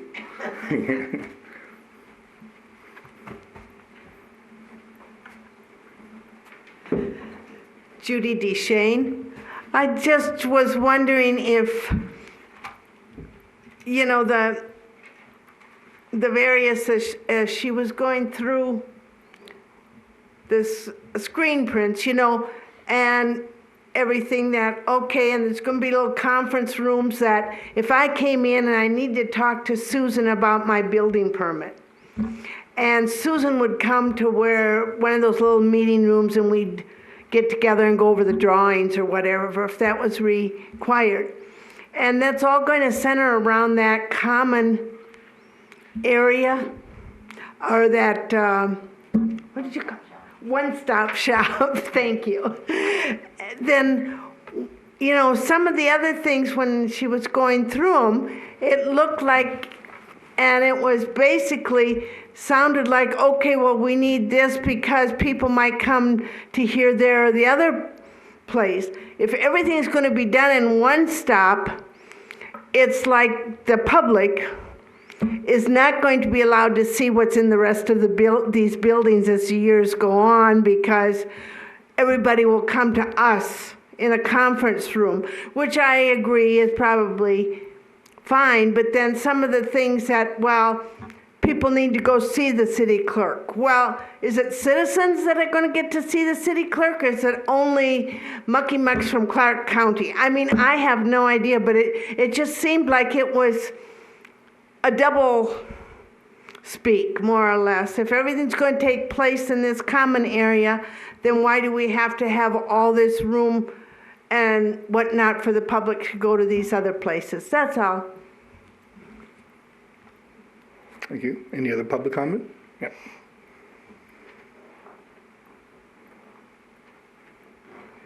My name is Glenn Fahan. I'd like to report, thank you, it's very good. I'd just like to emphasize a couple of buildings. Moving the police department, we know that's been an issue. Chief Shea's been talking about that for a while. So I can concur with redoing, doing something different with that. I don't know if you need to put council chambers over there, maybe just modify this end of the building, move the city clerks over across the way to the new annex or a couple offices, and retain this city hall, a big portion of it, just enlarge the council chambers. That's just my 2 cents on that. Water filtration plant, I think that really needs to be, I think it needs to stay public, and I think it needs to be, the city needs to work on putting something together, make it a little tiny bit of a museum of some sorts. The airport hangar, good idea for the city to be able to use it for large items and stuff like that. You can build an outdoor, excuse me, build an outdoor ramp and stuff like that for unloaded semis, keep a forklift on site there. It puts it to use. The cops, when they're out and about doing their normal thing, they can make sure they take an extra swing by the hangar to make sure nobody's messing with anything that the city's storing there. Easy access for semis to get in there to load, unload. I would think that'd be easy enough for the city then to go there, retrieve whatever they need and put in their smaller trucks and stuff like that. I can understand, so that sounds like a pretty good use. Hadn't ever thought of that before. There's been a lot of ideas thrown out there for the hangar, but that sounds like a good one, because then the city will be maintaining it, city will get benefit out of it, the citizens will get benefit out of it, that the hangar's still there, it's being put to use, our tax dollars are being used wisely. I think that's pretty good ideas. LA water building and stuff like that. From what I've heard and stuff and talked to people and stuff like that, there really is another facility in town that would work very well for emergency aid because of their issues of receiving trucks to unload and stuff like that, their food things. They needed loading docks also. That building has loading docks. Maybe part of it can be reconfigured, the little reception area, make a real small welcome center, and then the city rent out the auditorium to whoever needs it to use it, because the history and arts group, they held a couple plays in there, they were open to the public, they sold tickets, wonderful thing. Do more of those types of things. And leave the rest of the building, leave emergency aid in there. They're doing a great job for the city. They're there. Everybody knows where they're at. It's centrally located for people that need their services. I'm not seeing any real reason to really repurpose that whole building. A couple of small areas, clean up the auditorium a little bit and make it available to the public to rent and use. They've got the nice little entryway. How big a welcome center do we need? Just don't need a big one. Got a couple of racks and stuff like that, pamphlets, a little map of downtown. You need more information, Chamber of Commerce is just a block and a half away. There's City Hall's just down right here if you need more info about the city. I don't know if you need to go much further than that. Police department, I think the city probably would have to build a new building to meet the requirements of the police department. And then make that building, City Hall Annex, relocate power and water over there or something, or move the city attorney's bill over there or something like that. But I'd like to see this building still used to house council meetings. It's a historic building. It says City Hall right on the big front of it. Got good parking. Open it up a little bit. Got a nice council chamber. Get some smaller tables up here. We don't need all city staff up here all the time at every meeting. Bring more chairs in for more people to sit. Just my 2 cents. Thank you. Any other public comment? Okay, I'll close public comment. I just wanted to ask one quick question. I forgot to ask earlier as far as capacity for the council chamber. So here I see we have a 84-person capacity. So do you know what the capacity would be across the street at the police station? I'd have to dig into my notes. I think we determined that the capacity would need to be a 3,000 square foot room. And this room was, I think, about maybe a little more than half of that. I can get you a firm answer if you give me a minute to look through my notes. It's actually more. Right. So do we make a motion For- city council to? Right, and you want to propose a motion, you had a couple of suggestions. What were the 2 suggestions, Susan, that we can make a motion towards? Blair had a couple of things that we were discussing about adding or passing it on to the city council. I know one of them was more public outreach, Public Get outreach. this out to the public, ask them for questions, if I Right. remember correctly. And then you had your stakeholders, yeah. Like Which a- I guess that would be the same For a thing, but- workshop or Yeah. some kind of motion like that? He got it. Okay, But I wanted to, I guess, make another, I don't know if this is a motion or if this is just an edit in the report, but to further emphasize the historic resources that are being addressed in this report and to bring that to a higher level of consideration in the planning process.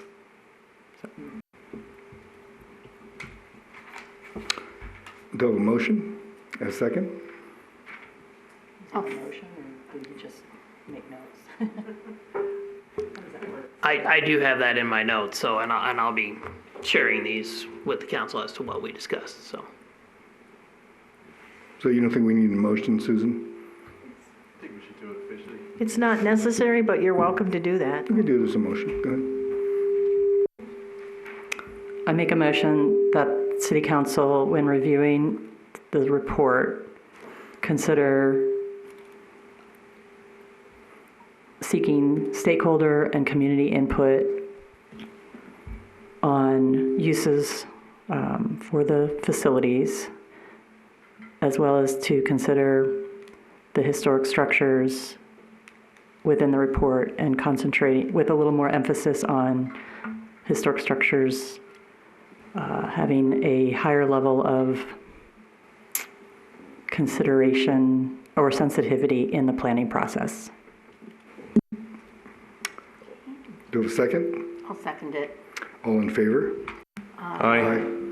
Any opposed? So that motion passes unanimously. Okay, yes, sir. Thank you very Thank much. you. Thank you, Cindy, that was great. Okay, for possible action, discussion regarding proposed RDA Historic Preservation Grant.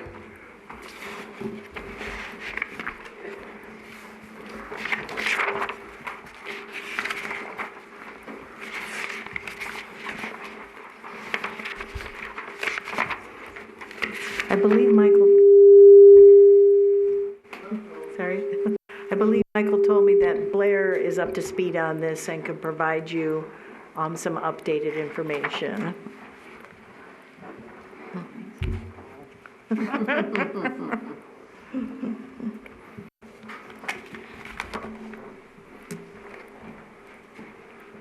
I guess the question is, did the committee read the revised guidelines? Yes. Do you approve of them? Yes. Can we just make a motion to approve can we do that? I guess the question is, well, does anyone have any questions regarding the revised guidelines, No. taking into consideration public comment regarding the 5-year. So what do we do? Are we doing? Yeah, 5 to 10 year. I'd like to say, I think 10 years would be nice. I think 15 might be a little bit too long, but 10 I think would be very appropriate. Oh, I skipped one, I'm sorry.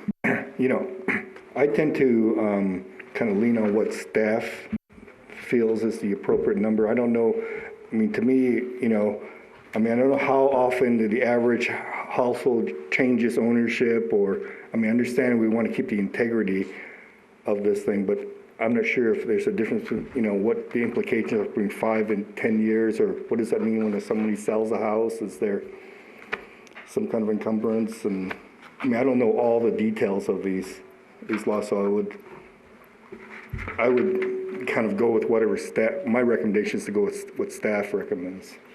I would think if the building does go for sale, you know, especially if it's commercial, a lot of times they do make some substantial changes. So I wouldn't have a problem with there be the stipulation that maybe, you know, there'd be some kind of a penalty, even if it was half of the awarded grant maybe that was paid, but some incentive. I mean, if there's, you know, if it's 10 years, they're less likely to want to change these nice historic features, you know, if they're gonna have to pay something. If they don't, then, you know, who knows what they're gonna change it to. So just to be clear, we're talking about Section 2 eligibility criteria, and it's the 6th and final bullet, whereby the owner signs an agreement. And I'm guessing here, but I seem to recall that we are also having to follow, or these guidelines have to follow general RDA guidelines, which is managed or highlighted through Nevada State Code or Nevada State statute. My estimated answer is yes. I mean, because this is still an RDA grant, so it still is tied, you know, to the RDA district and all the rules for that. This is just supplemental to that. And I believe that Michael mentioned that the 5-year is not mandated by the city, but it's within the overall state guidelines. Perhaps, I don't know, but that's something to clarify.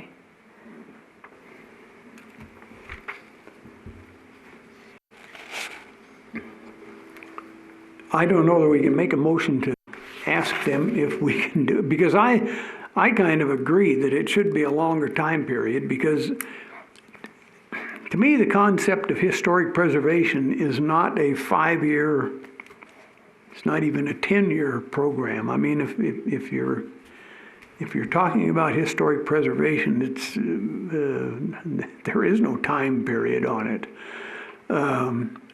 But it just doesn't sit well with me to think that somebody can borrow up to $99,900 and do something to their building and then sell it in 5 years. And whoever buys it can do whatever they want with it then, because, well, I won't say that. That probably is not accurate. They probably can't do whatever they want with it. But they can disregard any work that was done under the grant to preserve a historic feature. So I don't know. But it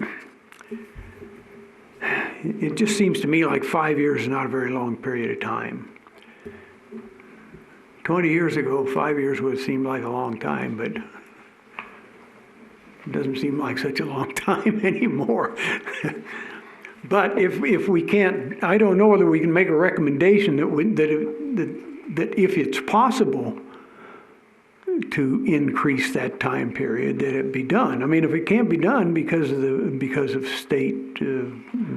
Mr. Chairman, you can certainly the committee can make a recommendation that the time period be extended if legally allowed. I mean, if it can't be done, it can't be done, and the council will note that in public. But if you want it to be as part of your recommendation, it's just a recommendation.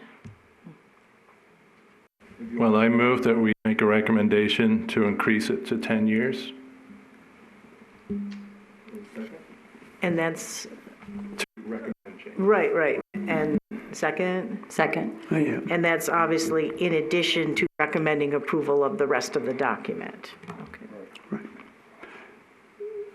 Well, are we gonna vote on that? We've got, now we have Why don't we to, vote on that one item, right, yeah. just the 10-year? Oh, okay. Is that acceptable to the maker of the motion and the seconder? Well, that's what the motion was, wasn't it? Well- Yeah, That was my only concern, was just to make that recommendation. Right. And that was if possible. if possible, yeah, put that if possible in there, yeah. Yeah. I second that. Second, whatever, and I vote aye. All in favor? Aye. All any opposed? Okay, that's unanimously. Vote. But now do we need to address the issue of whether or not we approve the, Yeah. yeah. So Got a can, motion for, Well, I'm sorry, I wasn't clear. So that motion you just passed was only for the 10-year recommendation? right, I think that's what we just passed. Okay, so to recommend 10 years if possible. So now what is it you're recommending? now we're making that first part of what you said, that as a committee, we approve the changes suggested by the city council for the grant. Well, basically, it's just a recommendation to approve the document with a recommendation that Right. the time period be 10 years if legally allowed. Right. Exactly. So is that really the motion that you passed earlier? Or was that, I wasn't sure that the motion was actually amended previously, so I heard the original motion as being recommending approval of the document with a 10-year limit if possible. No, the first, okay, the first vote was for the 10 years. That's the one item. We can put it in the same motion if you like. They both passed. The second motion is to recommend approval of the document with the 10 years if possible. Yeah, I mean, I don't see why there were two motions, I guess, because I thought it was stated that way the first time.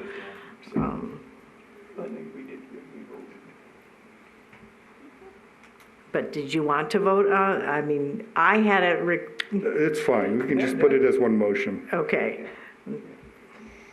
Per Ray, and Ray making the motion and Blair seconding it. Okay.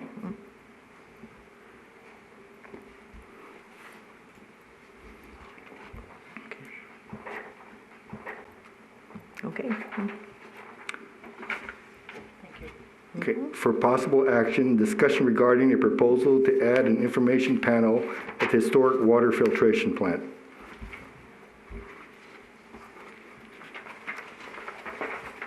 Well, you can see that Ray and Blair had worked on this and provided an alternate version for you to consider.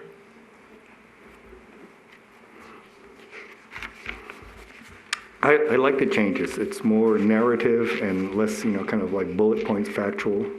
I mean, I'm happy with what the panel is, and I think it's kind of a nice template for, maybe other panels that can be produced for historic properties.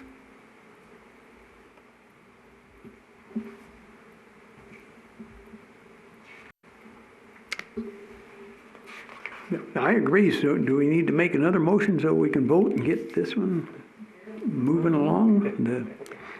That'd be best. Yeah, I don't believe, I mean, the Public Works Department has already said they can do it and that they can do it in time for Historic Preservation Day, but it'd be good to have a motion for you recommending that this be the design that is used.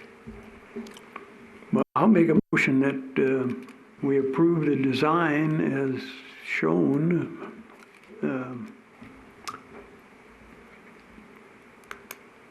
And we'll have a second? I'll second it. All in favor?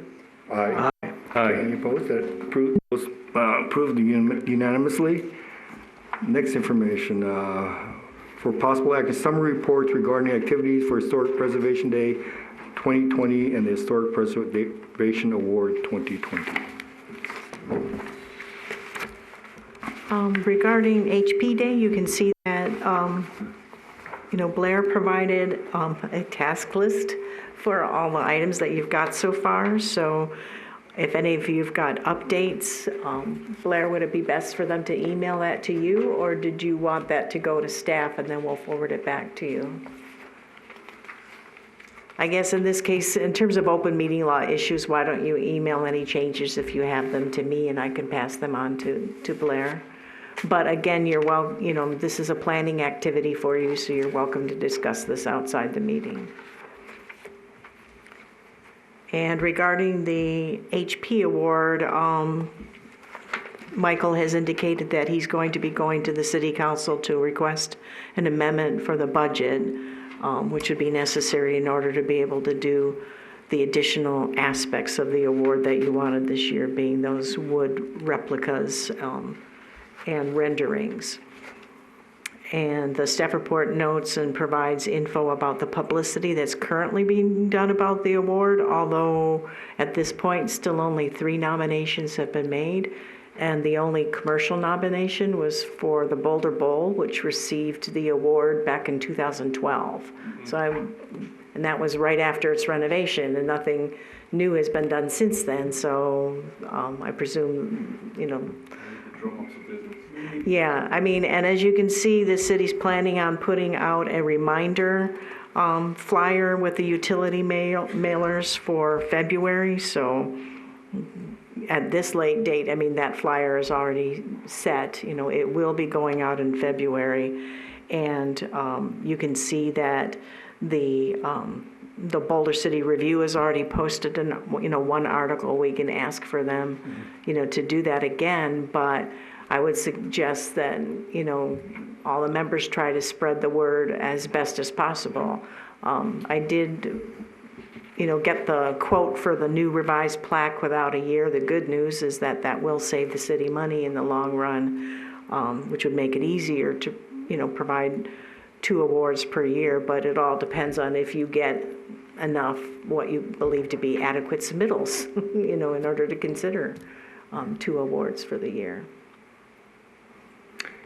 I know some businesses and some residents that are about trying to kind of remind them to go and apply for this. So I think there'll be more. Is it possible to find out which properties? Can I go through you and find out which properties have been submitted? Like I said, normally the idea is not to try to bias the committee, right. But I can tell you that, like I said, the one commercial nomination was for property that's already received the award, and of the 2 homes submitted, one of them has been a home that has been nominated in the past that the committee liked in the past but didn't receive the award previously. I can discuss that with Michael when he gets back in town, whether or not it's appropriate to share nominations as they come in, but that's an item that the committee will be making a decision on. Mm-hmm. So that's not the kind of thing, as I'm thinking about it, that probably should be shared with the committee outside the venue of a public meeting. All right, understand. So going back to Historic Preservation Day, the outline that I created, are you going to get comments from us and you will maintain this, and then you and I will work together to keep this up to date? You've got, excuse me. I'll have to talk with Michael about that. I know he's got other duties he's got me working on, so I'm not sure if he's going to want staff to be updating that. Like I said, I'd be happy to forward them back to you for updating the tables as needed. I can find out if Michael's okay, with me updating it, but if not, I assume he would prefer it be sent to you, but I will ask him. And then one of the things I need to know is what staff will do or what their roles are as well. Right. And just as an FYI,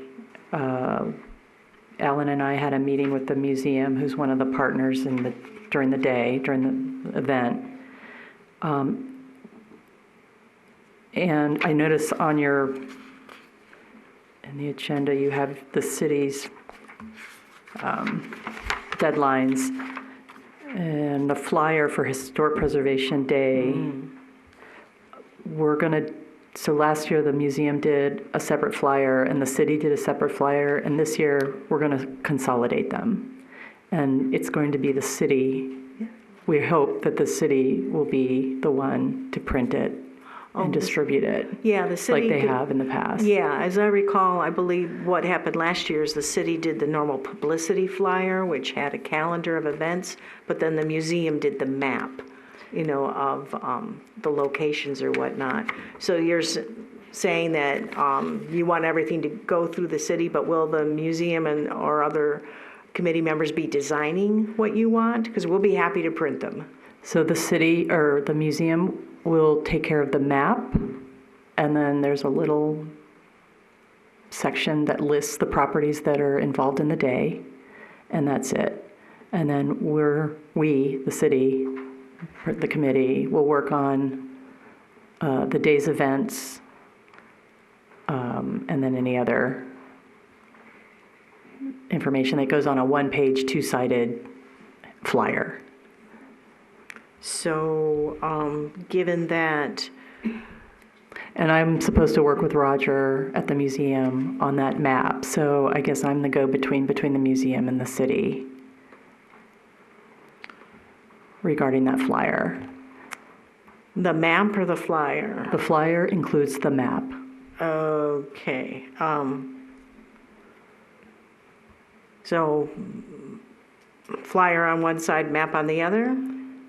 I call a flyer something that you give to somebody and includes any kind of information. The flyer will have the agenda like you had last year, and then in lieu of just a picture, it'll have the map. The map, okay. Something like that. Okay, so are you saying then that between you and the museum, you'll be designing that, or at least the draft of that? Because the only thing, as I mentioned, is, for the city aspects, it all still has to go through our public information office. So in terms of branding and information, they will have final say over that. Do you want me to work with whoever that is? Yeah, actually, Lisa LaPlante, is our communications person. And so you can contact her directly. I believe she's easily accessible through the website. And if not, I can, email you her email address and give you her phone number. But you might want to shoot her, rough drafts or concepts, and then she can give you feedback on that. Because I know last year she was not in favor of the design that had all the different logos on it.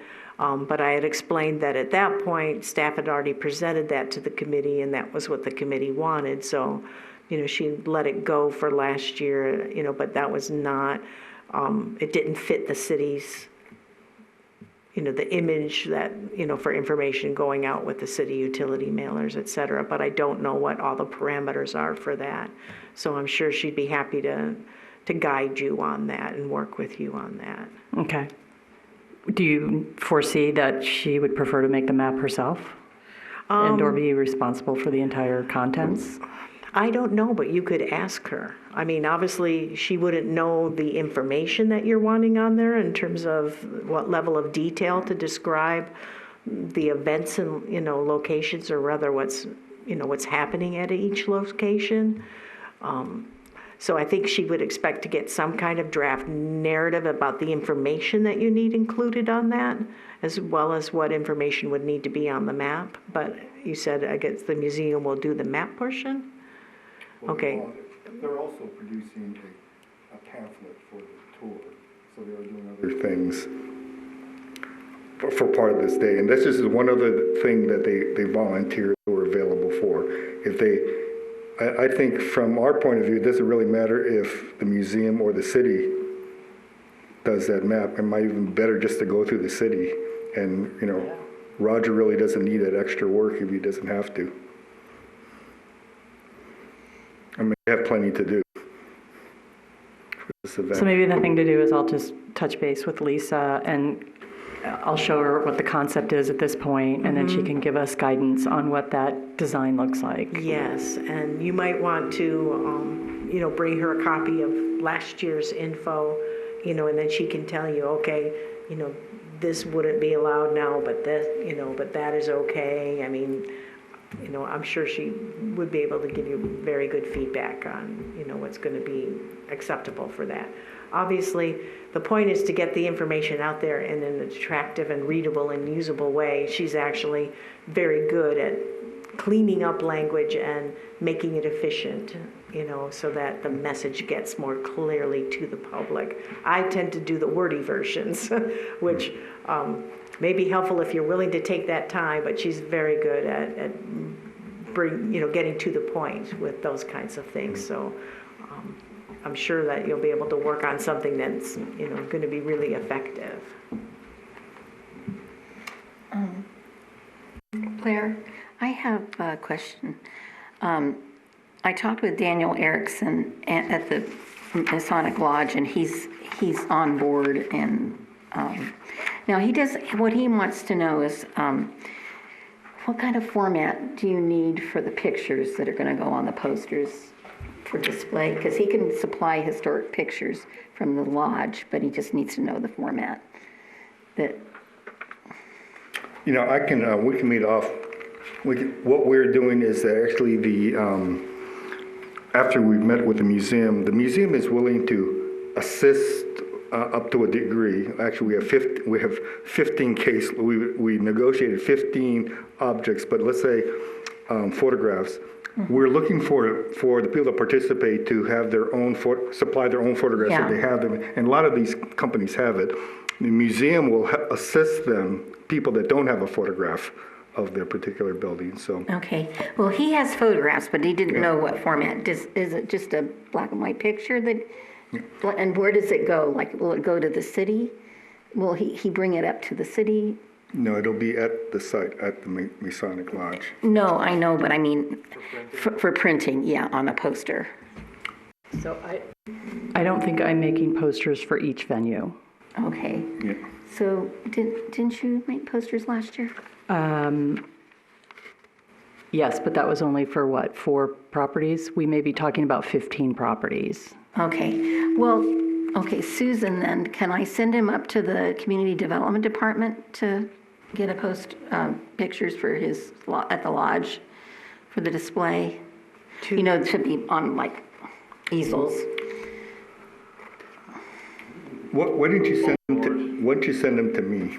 To you? Yeah. Okay. Why don't I'll you have send him. to me? What we've Okay. been talking to with the property owners is like you kind of create your own photographic Instagram spot. It's the idea is that the idea of each spot has its own little Instagram or selfie spot, and we can kind of give them kind of guidelines of what we're looking for. Okay. So I can have him call you then. And they'll for example, the company store is kind of designing cutout faces. I mean, so they're going a little bit more elaborate, but we're letting each venue kind of determine what they want to do. What they want to do in displays. Okay. As long as they talk about the 60s, that period, and what they are today. Okay. kind of All right. Then format. I'll refer him to you then. Right. Okay. And then as far as the church goes, I mean, we can do all of our own. Right. So, and what I'm going to do is set up a committee through the Women's Association, and we'll just take care of everything, refreshments, and we're going to have cookies and lemonade, and then I'll make sure all the docents are lined up and everything for that day. So I'll just make sure. And then any pictures that we use, we'll do that on our own. So just so we're all we understand, in comparison to last year, this is more of an open house.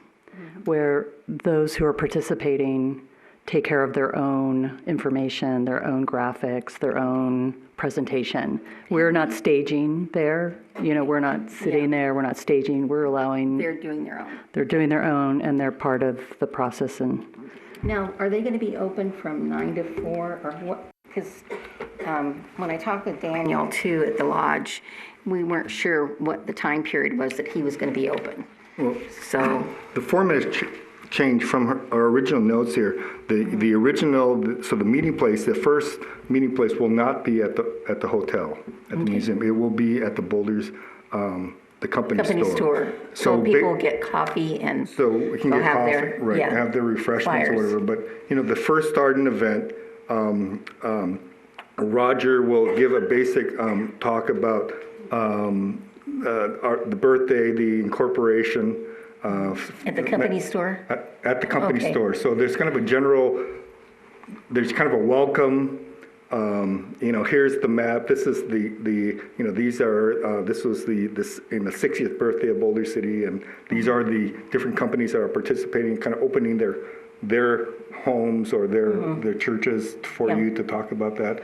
And so they'll be dispersing, but they'll be also, they'll do this actually 3 times in conjunction with the tours, the Avenue tours that Okay. Charlie's organizing and Tiana's Yeah. working on too. So actually it'll be happening 3 different times with 2 o'clock after, so it's going to be basically a 10 to 2 approximately 2, okay. window here.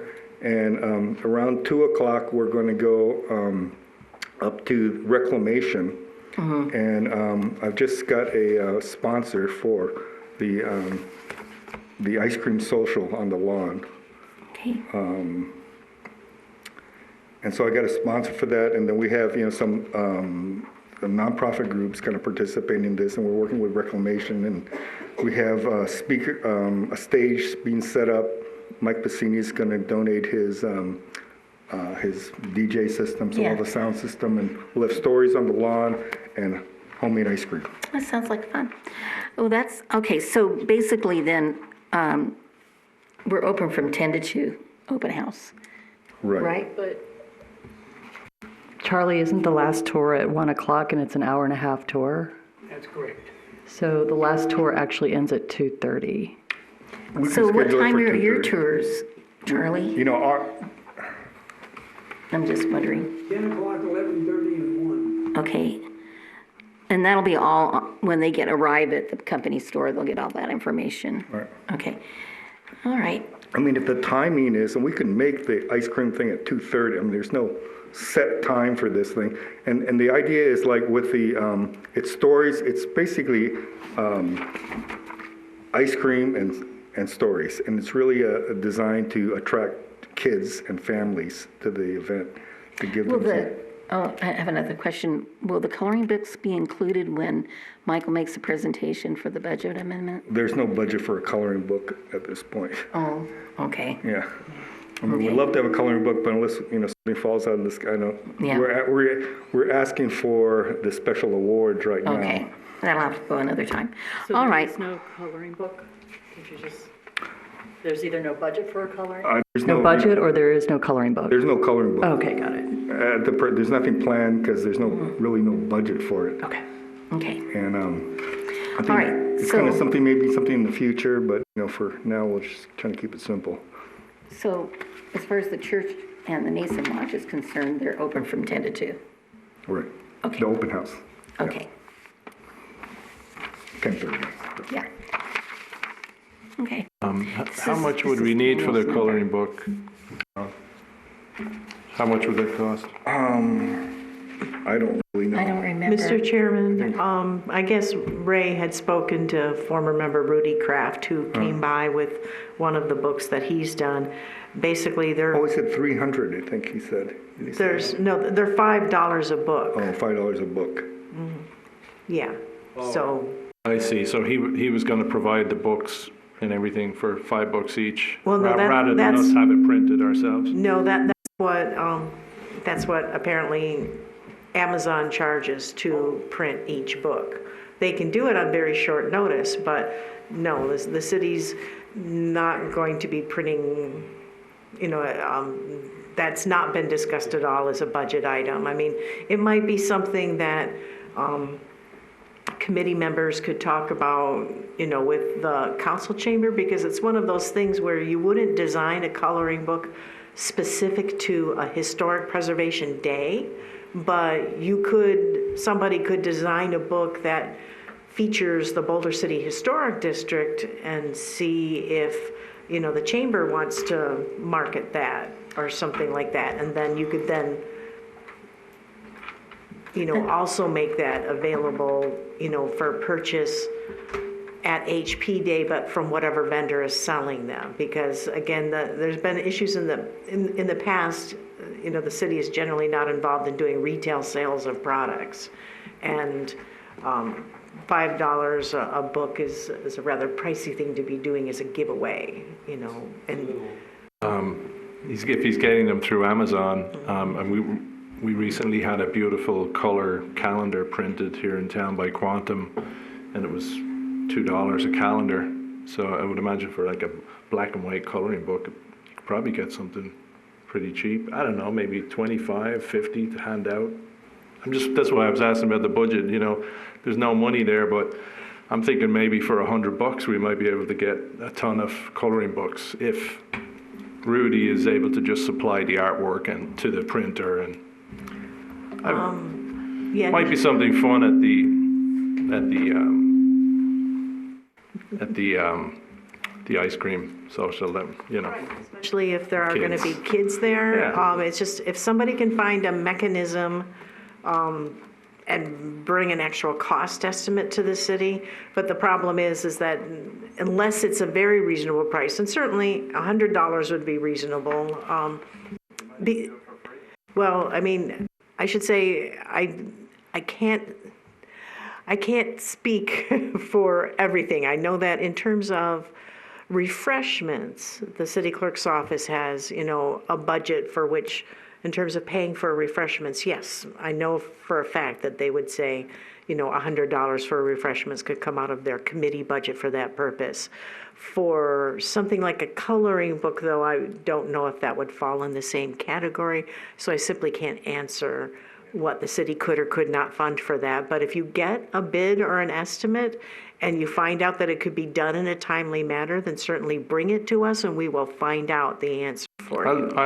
I'll take that upon myself, because I had talked to Rudy about it, and I thought it was very nice of him to offer to let us use the coloring books, and it sounds like a great thing for us. Right. So I'll approach Quantum and Rudy and see if, they might, as a sponsor, provide those calendars, maybe 50, or not calendars, but coloring books. Right. And I do have a donation from Business Realty for $500 for the ice cream. And if we can get all the ice cream stuff out of the way, then now we're talking about maybe the coloring books. If it's a couple, maybe we're in there. I'm going to try to get it for free, though. Oh, okay. Okay. So I think it's a great idea for giving the kids. It's really about. Hopefully they're watching Quantum at home. Yeah. So a question though, if you want kids to use these during the picnic, you're also going to have to supply crayons. That's right. Well, that's his committee. 99-cent store, maybe. I don't know. Walmart, get some cheap. Donation. Holly's gonna go. Thanks.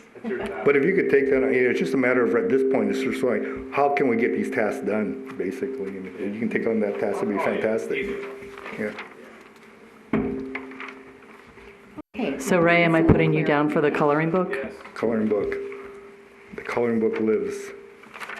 I like coloring books. Okay. That's great. It's all the time.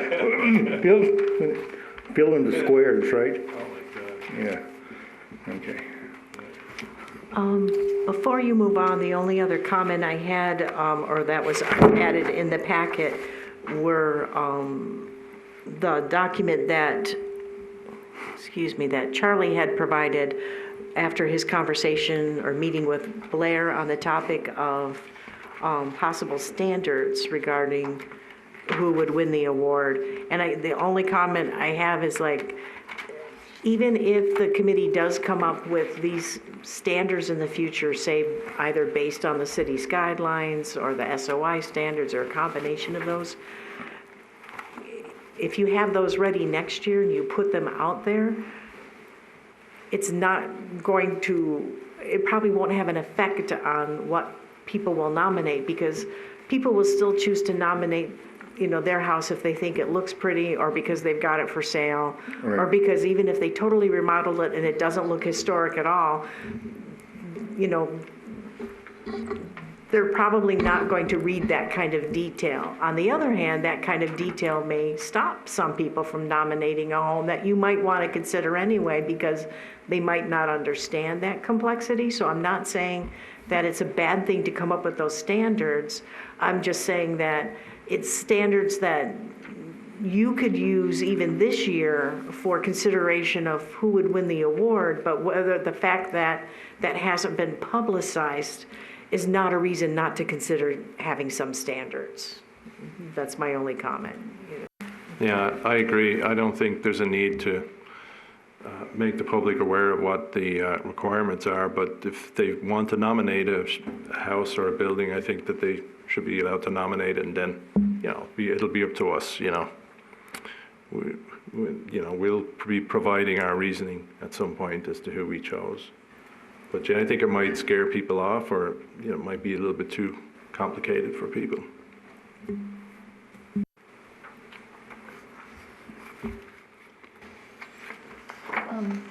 Will some of these updates that we talked about tonight be on your task list next time, so that we can see where we're going? This task list is updated whenever I get information. So I'm not going to be sending it out, or we aren't going to just look at this once a month. Okay. I think the plans are changing so rapidly and constantly that if you have something to add, send it to me right now. And then I will forward this out maybe, well, I'll shoot for once a week, but every couple weeks, hopefully. Thank you, Boyd. Or just take a section, you know, if you're looking for, well, to me, it makes sense to see the whole thing, but. Yeah, I kind of like to yeah. see what's going on. Yeah. But I mean, I know what I'm responsible for. Yeah, so I will, actually, because we met today with the Yeah. museum, there's some changes, and I hadn't talked to Alan about any of the bigger picture things, so I'm gonna work on this week, maybe send it out this weekend with an update, so. Okay. You know- You'll get an email to us. Okay. One of That way we the can- Can I, holes, wait, can I email it to them? I would say yes. I was just And going to copy caution, you. and yes, copy me, Yeah. and just to repeat, just make sure it's only planning about the event. And should I just and I should BCC it? You've got all the other committees' emails, you know, you can BCC it, and then they can respond back to you, just copy me on it all. Okay, thanks. I just want to, I think there's one little hole, let's say, in our, you know, at the company store. I think we need to talk about how the committee will be represented, or how the city might be represented at that event. Mainly for information, let's say information on the Historic Preservation Committee. We're going to have the new, the RDA grant will be solidified, so we can, you know, there's lots to talk about. There is the there's lots of things that, the Stantec report, there's lots of things that are happening right now with historic preservation. And I think we should have a table, and maybe even Ruff or Michael could be there, or, I want to, Yeah. you know, but just kind of explain what the city is doing for historic preservation, and we should have a presence there at the company Like an store. information table. Right. Yeah. Well, Okay. currently Charlie is responsible for the company store. But Charlie's going to be on Well, tour, Charlie right? was thought he was responsible for the company store in regards to the avenues walk. Because I have no idea what all this other stuff is you're talking about. So, whatever. I don't know what you mean, responsible for the company store. Alan, was that I've talked to Tara. Tara's perfectly willing to participate as a. Sounds like people just kind of start there and get their maps and But I flyers. don't know what, other than what I'm doing relative to the walk. So, So I've brought Tara up to speed as far as the same plan that we had. I confirmed that with Tara the day before, when we met with Roger today. So she's all on board on that plan. So I you're can- the I'll contact? be contact. Okay, thanks.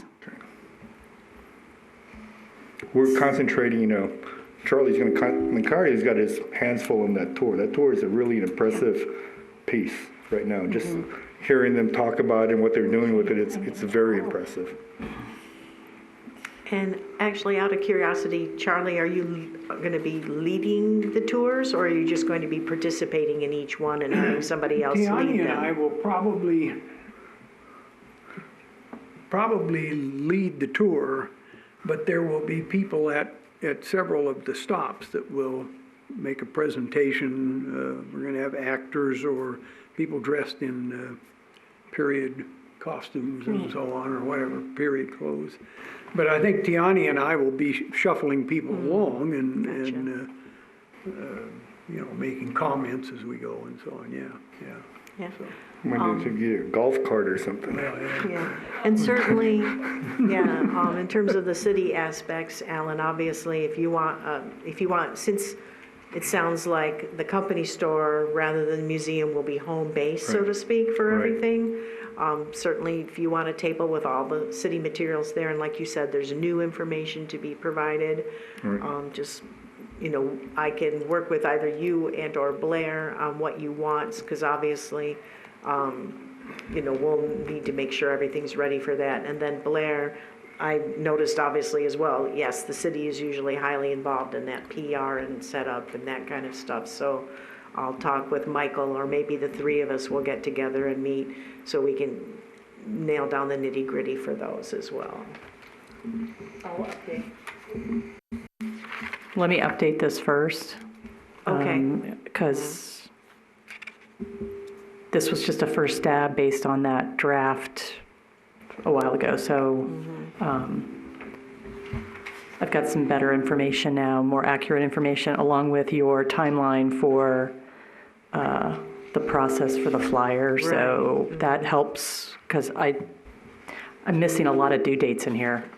And a lot of times these due dates are contingent on the city's schedule. So now that I have this, but is there anything more to add to this? In terms, the major thing is in terms of, whatever would need to go out into the utility mailers, that's usually the longest lead time.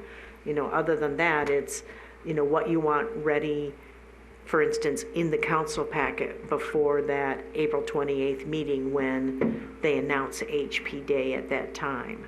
Because, there's two ways to handle that type of announcement. Obviously, you don't have to have an agenda item if it were just an announcement for an event. But in this case, that's also the meeting when they present the awards. So yes, we typically, that has to be an agenda item when we typically make it both the presentation of the award and the announcement of HP Day activities. So obviously, you want to have your flyer, for the packet ready then, and then physical copies to, have available at the table outside the meeting hall so that everybody who attends can pick one up there, and obviously, distribute it to the chamber or other museum and other organizations, however far in advance in terms of whenever it's ready, But if you want it in the flyer for April, then we have to have that flyer ready by March 5th. Now, again, like I said, that deadline's, pretty soon. You've got more than a month, but it's still fairly soon. So it'll depend on how much solid information you have about, all the participating venues and the times, et cetera. And again, if it's not solid by then, the flyer that goes out in that mailer could be one version, that might have parts that say details to come or to follow and see city website, and then following up with that with other flyers that would be passed out at the April 28th council meeting and in that packet and on the city website. So it's not as if there can only be one flyer that the city produces, but whatever you want for that April utility mailer, the March 5th is the deadline for that one. How did everybody, because I wasn't here last year for the event itself, but how did the balloons work?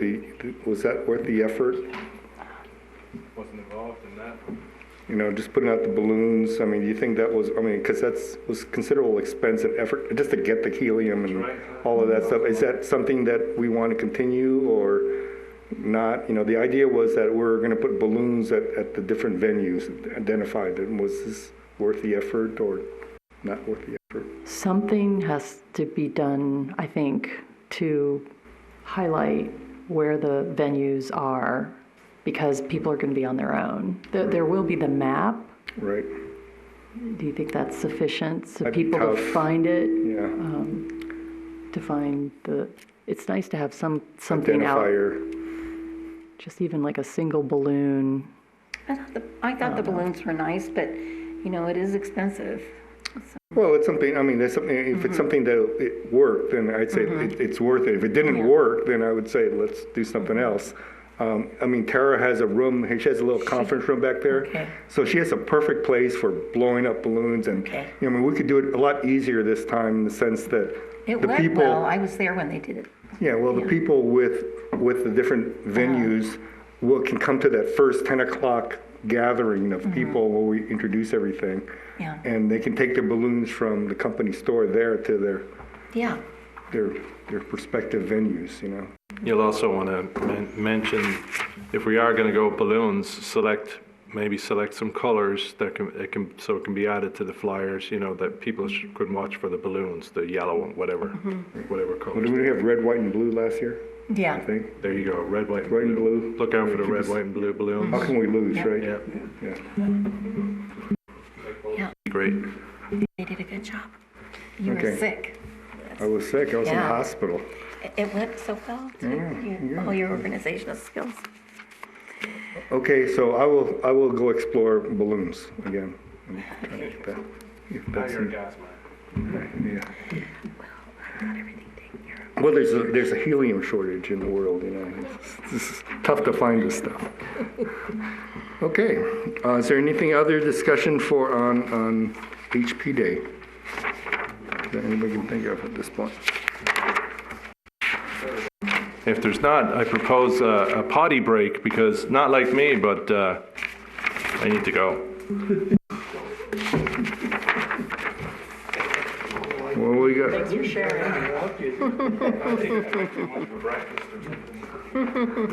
Actually, this next thing, I don't think we need to spend a lot of time on.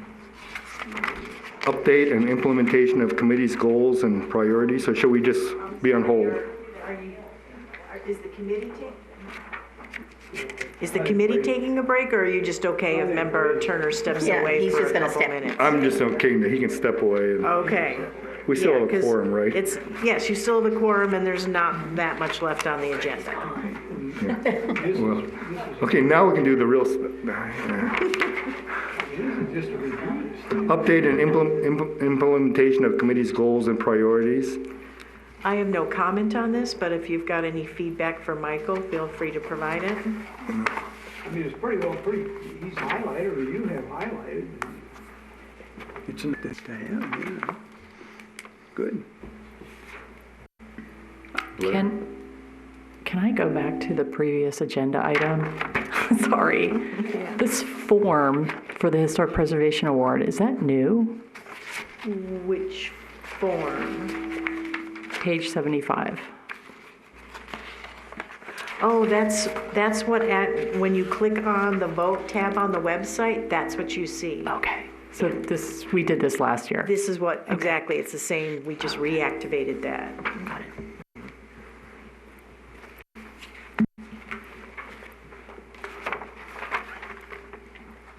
Okay, we can go back to item 8. Update on implementation of the committee's goals and priorities. Any changes or updates? This was, the idea was we're going to add agenda items or anything like that. So at this time, if there's none, we'll go to the next item. For possible action, discussion update on status of properties in the historic district. Well, we got the Stantec report out, and it seems like it'll cause a lot of conversation, so we're well on our way, right? We have CLG, we have our re-inventory going on, and we have the Stantec, so. I'm sorry, were you on item 10? What were you just discussing? Because I thought you were on the inventory of properties? Yeah. Oh, so I'm sorry, I didn't know what you just said had to do with inventory of properties. All right, Susan, I didn't know either, so we're. Alan, what? Exactly. So pick an item and let's get on with it. Where are we at? I'm sorry. Well, the status of the properties will be, we've been talking, that's what they're talking about in the Stantec report is, what we can possibly do with these properties. But anyway, for item number 10, for possible action, committee discussion regarding potential agenda items for the February 26th Historic Preservation Committee meeting. Any other items that we want to add? Well, basically, let's see. I don't know whether or not we'll have a status report on Northwind Resources next month. If Courtney will, we will. If she's not ready, we won't. Okay. So that's a question mark. And certainly, if this Stantec study, I apologize for not unless it's Michael put it in the staff report. Did he say what date it was going to the city council? What date their presentation was? Yeah. Mention the next one? The next. Did he say the next No, it was city a council? workshop. There was a workshop, city council workshop scheduled. Yeah, that's what he said. Oh. That's the Okay. next step. Did you want this back on an agenda for further discussion? Well, maybe just an update after the city council. Yeah, it would be nice to have an update from Michael, just how it went with the city council from their workshop. Especially because we made motions Yeah. to, To find out if so the results of those. Right, okay, motions. so that can come back then. I presume there would be no reason to bring back the RDA. I'm sorry. Well, I guess you technically made a recommendation regarding the RDA grant as well. Are you needing an update on that next month? I don't know. That would be nice. I'll leave that up to Michael, to be honest, because he may simply determine that an email to the group, is a sufficient update. So so for both of those, actually, I'll ask him whether he wants it as an agenda item or just email. I think it's just a matter of, I think in our point of view, it's more like public record, like we acknowledge that we asked the question, we got an answer, and if somebody's actually watching this, and a lot of people are watching this, is they get their answer. Yes, we approved this last year and then, or last meeting, and the council agrees with us and we move on. Right.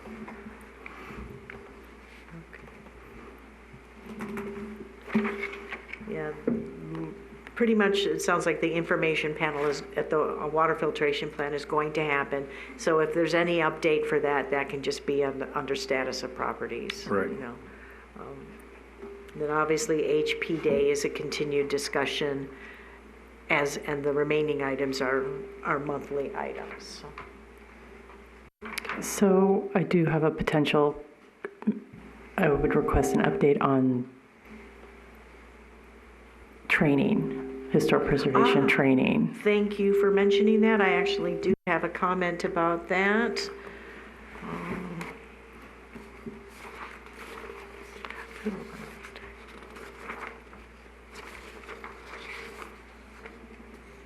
It's expected that we're going to have Kristen Brown, an architectural historian from the SHPO's office, coming to your March meeting. Oh. So, and that will be for the purpose of discussing the Secretary of Interior standards and how to use that relative to our certified local government status. Okay, very good. Okay, if there's no other additions, how about any further public comment? No? Seeing there's no public comment, I'll call this meeting adjourned. Good meeting, everybody.